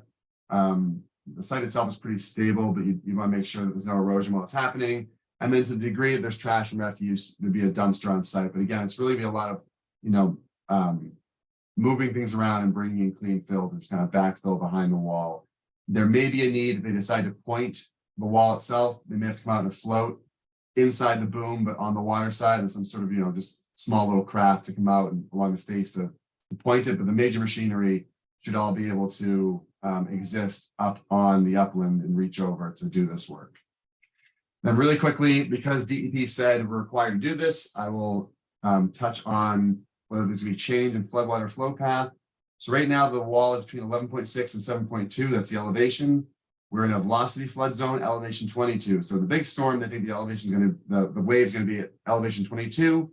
Even if we do all the work we're proposing, the seawall only comes up to 13.6 at its tallest. So you still have 8.4 feet below the floodplain, right? So this wave, the big one's coming over this property either way, with or without this work. So there's no change on the catastrophic storm level. Then you talk about, okay, what about, stormwater and the way that existing, minor floodwater works. So right now, again, we're mostly pervious surface. It's dirt and grass, except for, again, you can see like an old concrete pad, an old foundation, but especially down here is really, just fill. The proposed condition would be to continue that. We're only asking permission to put clean fill and to seed it with grass. There'd be no structure, no impervious surface, anything like that would require another visit to you at a future time. This would be just to get it filled with clean fill and seeded. Right now, coastal storm floodwaters penetrate into the site via this collapsed wall segment. So the only change is that there would no longer be this penetration, right? So floodwaters would be held back. That is like the one change, but this will not reflect or damage adjacent properties because any floodwater that used to crawl up and will now be hitting the wall is going to be reflected to the other portions of the same wall and onto the same property. It's not going to have some huge impact where all of a sudden you're out at the Fort Point or out at the old Kookaroo oil site. It's just going to be moving the water along the face of the existing wall. And then lastly, stormwater. If you look at the elevations right now, stormwater runs to the site, permeates through the soil, and escapes through imperfections in the wall, and also escapes through the collapsed wall. So again, that would be the only change is that there'd be no more collapsed section for stormwater to run down. But again, the site still permeates, and the wall itself is not perfectly watertight. So in a rain precipitation type event, there's room for the water to go off site. And the increased height of this wall is not going to impact adjacent properties because if you look at all the elevations, they run in this direction, making their way down. So it's not like by closing this off, all of a sudden water is going to start coming all around the corner and spilling this way. That's just not the way the topography of the site is designed. And so the height coming up won't impact the stormwater. Here are all the performance standards. Long story short, we've got coastal storm flow and tidal action. There are no performance standards. However, as we know, we have to try and, if we're going to be dealing with flooding, try and make the flooding better. So again, increasing that height of the wall by 2 feet increases flood protection for the upland. Land under the ocean is not being affected, so we're fine there. Coastal beach, tidal flat, not being impacted, so that is fine there. Coastal bank, again, we're repairing what is the coastal bank. It's a man-made bank, being the wall itself, and we're improving its ability to protect the upland, and that we're going to add 2 feet of protection for the upland in doing this. Land containing shellfish, no change. And then again, this is a limited project because this was a seawall that existed prior to 1987. So in conclusion, we are totally within your jurisdiction. but it's still a limited project. We're just looking to rebuild and increase the height of a once and hopefully future wall on this site, backfill an area that's currently exposed to tidal action that didn't historically get exposure. And while in doing so, hopefully make the site safer from flood damage control. Again, there's one last picture. You can see the area in question. Oh, it was still 9.5 minutes. I really tried, guys. Let me kill my screen share. Hold on. Good job. All set. Thank you, Joel. Okay, I'll open this up for public comment. Is there anyone in the audience who wishes to comment on the project at 33 Fort Square? We currently have 13 attendees, and I'm not seeing any hands up at this time. I'll close the public comment period. We'll go to commissioner and agent comments. Member Charpentier. No comments. Excellent presentation. Thank you, Joe. Member Cook. I have no comments myself. I'm just wondering if we've received anything from DEP. Member Gradwell. I just don't see how this is, increasing the wall by 2 feet is armoring the bank. And I agree that it's reconstruction. I agree that it won't affect the neighbors, but it's still armoring the bank. Member Sargent. Because you're bringing in fill in for backfilling, I'd like to have some protection for sediment control and and I'd like to know the location for a staging area, and any vessels using the project, they must not ground out, at all, during low tide. Member Jackson. Sorry, just getting down conditions here. There is comments from DEMF who have no objections to the plan. I have no comments. And Chuck, what are your comments? I guess I was just curious with the increase of the elevation. What's the top of that elevation, and what's that? How does that compare to the roadway? I guess I just want to make sure that we're not creating like a bathtub effect that might be, if water is to top over that additional height. If it's going to be trapping water and creating flooding in any homes or structures on the backside of that, or if the intention is to fill that, is it going to be 2 feet above grade, or are you going to be filling that to raise the grade behind that 2 feet of elevation, and what impacts that might have for surrounding structures? Okay, I can hit those real quick. So Mr. Cook's question, DEP, the comment was just very similar to Chuck's, to make sure that the increase in the wall height was not going to have adverse impacts for flooding on neighboring properties, which is why I tried to touch that in my presentation, just saying any seaward deflection is going to be along the wall itself, not the neighboring properties. And any stormwater that currently runs through the site will still be able to run through the site, even with the increased height of the wall itself. Skipping to Chuck's question, the roadway height is around elevation 20. There's part of the roadway toward the playground goes down around elevation 15, but even that's 1.5 feet above the height of this wall. So there'll be no, we're not trapping things onto the road or pushing things toward the road. And the elevation of the site itself, it would be water running uphill to get from behind this wall. The permit before you, the request before you, is not to raise the elevation of the land itself. It's only to add another course of granite basically onto the wall. And I would suggest that if my client in the future wanted to bring the land up to meet the wall, I would need to come back here again, and that'd be a different conversation. But today would be just to get the wall itself built up. Going back to Mr. Gradwell's concern about armoring the bank. So this is not a bank made like you would find at a coastal beach or near a dune where you have sediment moving around. This is a man-made bank as it is, and it's made of granite. And so this bank is already armored. And so the performance standard that I believe applicable here is the bank's ability to protect the upland from damage and to also remain stable, when being impacted by wave action. And obviously repairing the wall allows it to remain stable so that it does not, collapse further, which is not great for the adjacent resource areas. And by adding the height, you're improving its protective abilities for the upland itself. As the staging area, this site is large enough to stage on the upland itself. As we mentioned, we proposed to put a floating boom out there to make sure that if anything got through, it would be out there on the surface. I'm trying to think of anything else.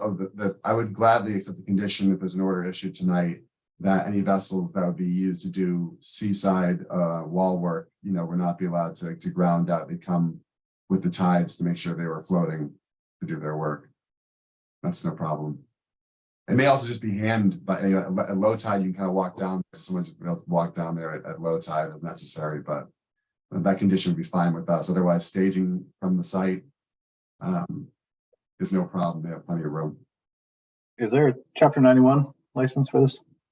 There's an existing Chapter 91 license for the wall. It'll have to be amended because the wall is going to go up, but Waterways has asked us to stop here first and see if we get an order of conditions, and then they will look at the Chapter 91 side of this permitting process. Okay, does that address your concerns, Chuck? Yep. Okay. Are we ready to move forward on this? I think so. Anyone have any objections to it? Okay. Go ahead, Linda. Charpentier moves to close the public hearing on NOI 0282938 at 33 Fort Square. And Gradwell seconds. Roll call, Member Charpentier. Yes. Member Cook. Yes. Member Gradwell. Yes. Sergeant. Yes. Member Jackson. Yes.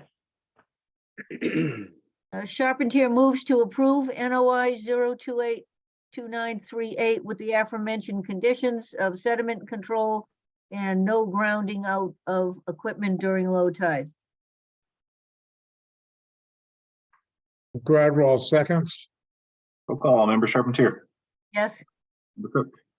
Yes. Member Gradwell. Yes. Sergeant. Yes. Member Jackson. Yes. Okay, you're all set. Thank you, Joe. Next up, last, NOI 0282939 at 4 and 6 Wilson Road, Paul and Ellen Clancy, construction of a single-family home, pervious patio, septic system, and boulder retaining wall in coastal bank and land subject to coastal storm flowage and buffer zone to coastal resource areas, represented by Wetlands and Land Management, Inc. Hi, good evening. Bill Manuel, Wetlands and Land Good evening. Management in Danvers, and Paul and Ellen Clancy they should be here on the site. I can't see the participants, but they should be here. In case there's any questions to them, I'll get right to it. This is what we hope to be a model for site resiliency and sustainable design. Chuck, if you don't mind, I'll put my screen up. Sure. It just helps me move through my presentation. So this is at the very eastern end of Coffin's Beach, where the beach transitions into the Bedrock Headlands. It says bungalow, but I believe it's Wyoma over here. Wilson Road is an unconstructed road here. And here's the existing home. The beach is right here. There's a masonry seawall right along this section of the property. It's all bedrock in front of the existing patio and the existing house. And you can see that most of the structure lies seaward of the FEMA flood zone. So what we're doing, we're proposing to pull everything back. And I've sort of overlaid or highlighted the existing house so that you get a perspective of it. The coastal bank line is highlighted in green. It goes around the existing patio here, the flagstone patio, and then back up the slope. Our new home is completely pulled back out of the 100-year flood zone. It removes a substantial part of the home and hardscape from land subject to coastal storm flowage.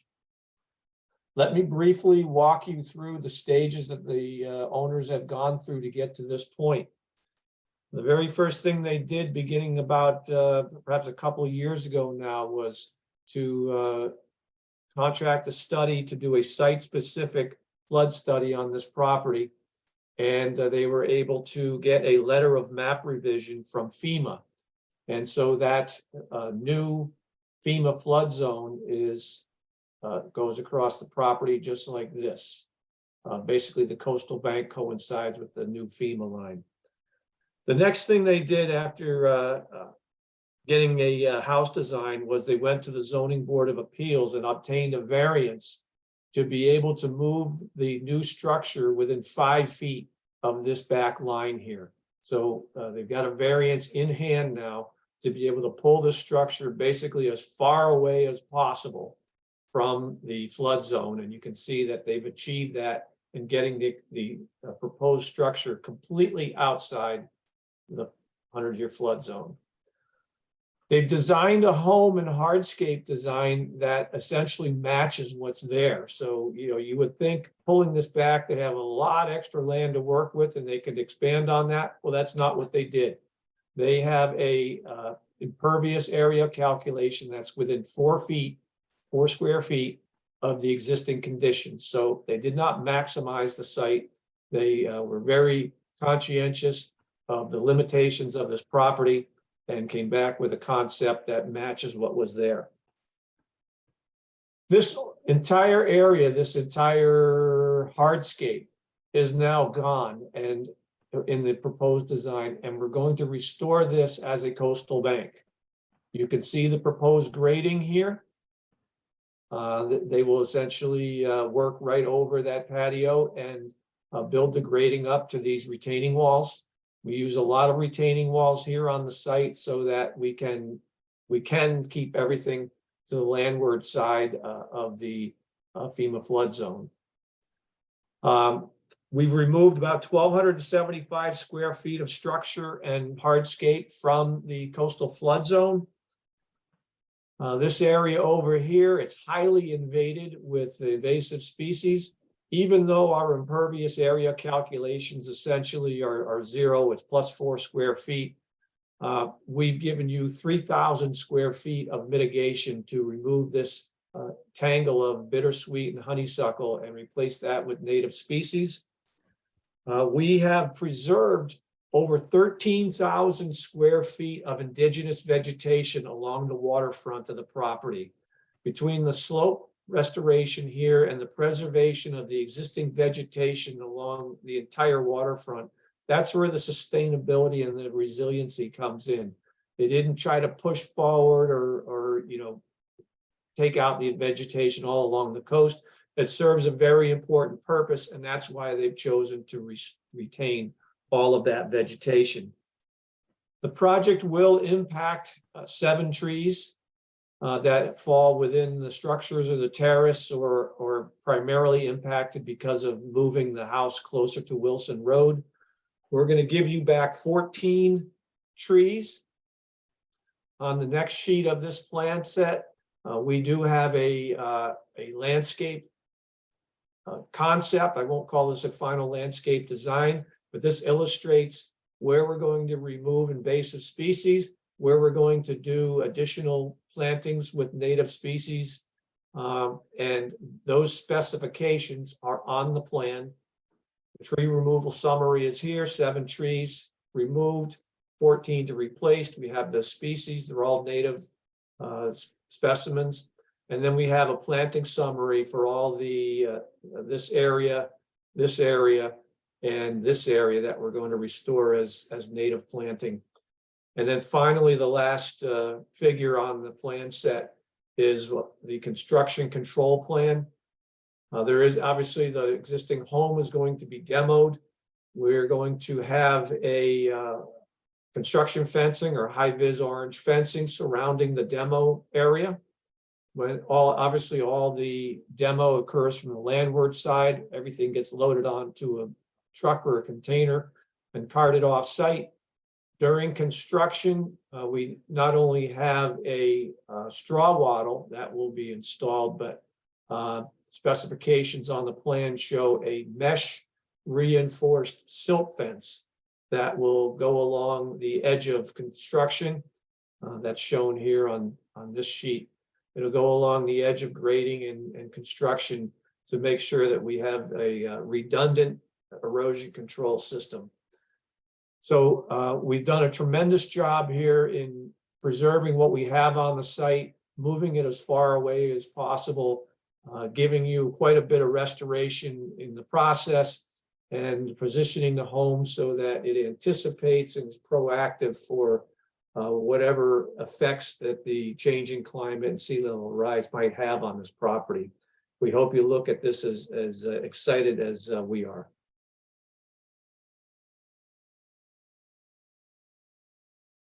Okay, thank you. We'll open this up for public comment. Is there anyone in the audience who wishes to comment on the project at 4 and 6 Wilson Road?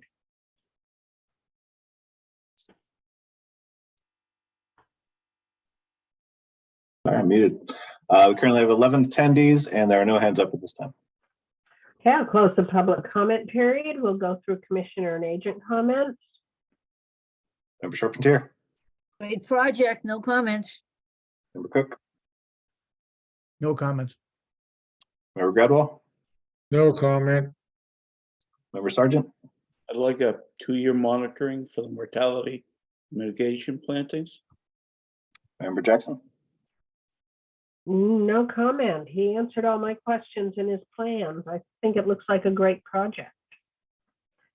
Chuck, what about you?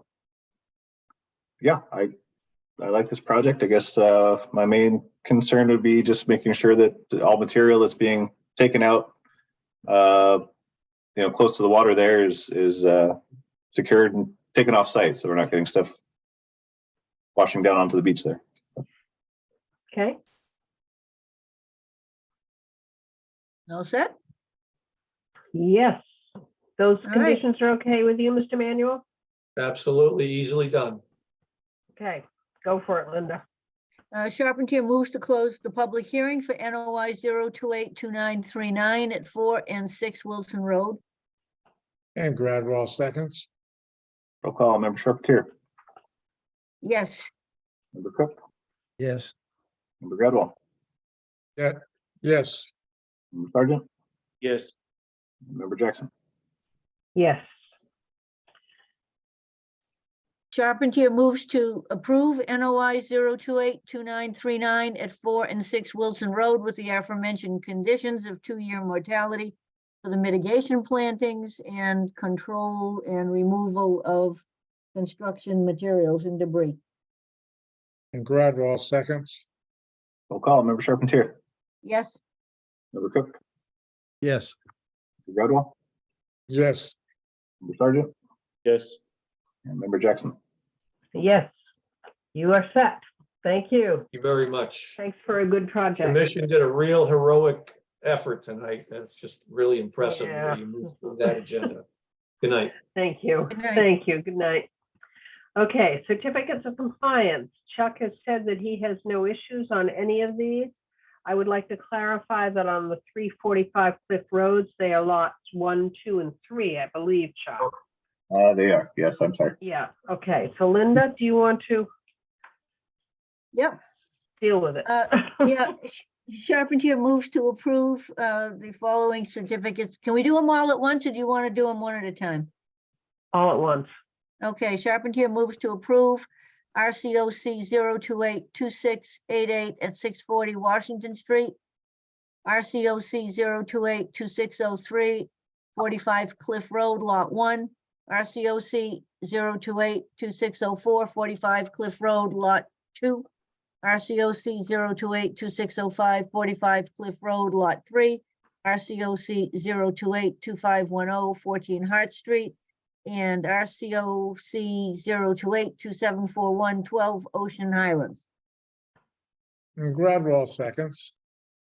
Roll call, Member Charpentier, Yes, Member Cook, Yes. Member Gradwell, Yes, Sergeant, Yes. Member Jackson. Yes. Okay. Violations. Let's make it quick. Running out. very quick. Give us Yeah. the Cliff Notes version here, very quick. Do you want to have the landowner speak, or Why don't you speak, and if we need him, we can bring him in. okay? So I guess the first one is 84 Denison Street. And okay, so the pictures. So there was some clearing of vegetation in this lower area here. He's trying to make a parking area. This is a kind of a steeper drive here. It's obviously within the buffer zone to coastal resources as well as riverfront area. So hard to tell exactly what was there prior to the work, but there did seem to be a lot of bittersweet and non-natives in there. You can kind of see some of the trees that were there were dead from the bittersweet.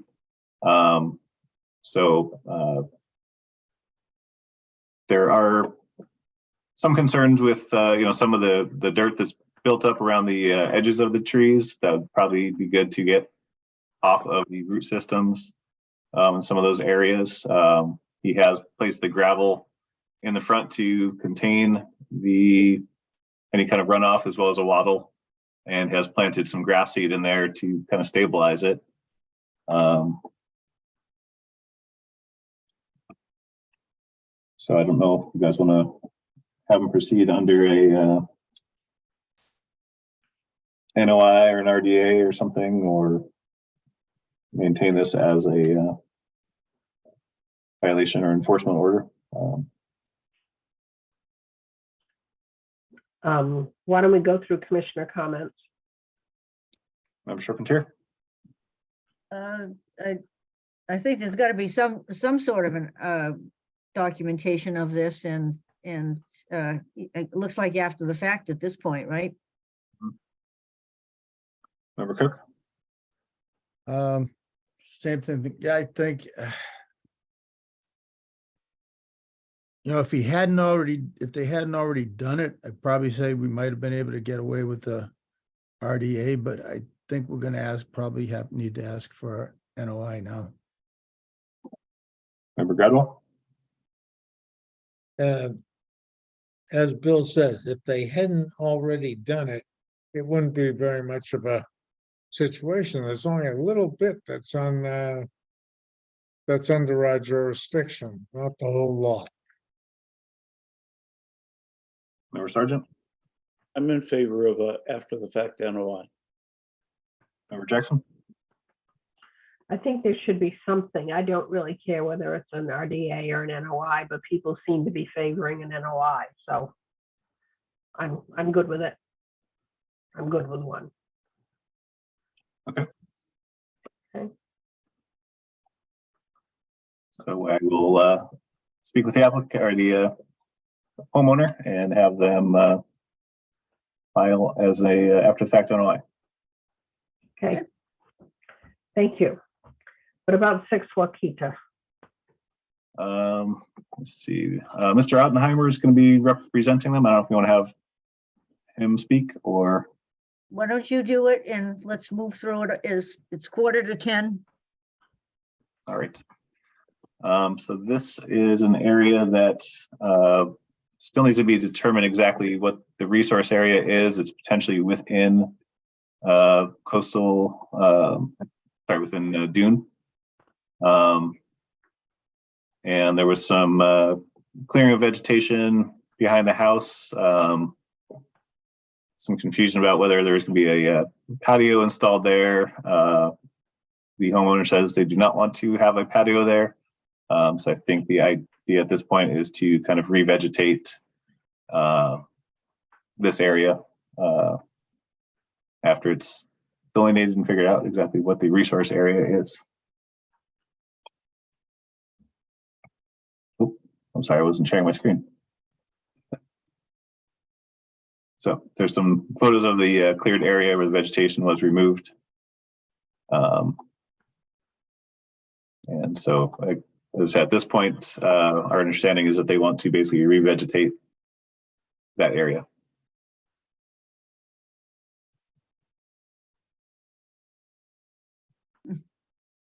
Okay, commissioner comments? Member Charpentier? I guess we're looking at an after the fact NOI here again. Okay. Member Cook? Same thing. Member Gradwell? Looks like an NOI. Member Sargent? It to be consistent, but let's go for it. Member Jackson? Sure, I'll go with it. Okay. All right. You will speak with the homeowner on that one as well. Okay. We're done, right? Nice job, Anjo. Thank you all for sticking with me. Score. Thank you. Move to adjourn. Yeah, it's gonna be a Second. while since, before we see each other again. Oh, Sure yes, is. happy 4th, of July. Bona Fiesta, and happy 4th. Hope you have a 5th on the 4th. Everybody Absolutely. take care. We'll see you in a month. Gradwell, Okay, I think we can consider it a unanimous vote to adjourn. Absolutely. Yes. Good night. All right. Good night, all. Thank Night, you. everyone. That was a Herculean task.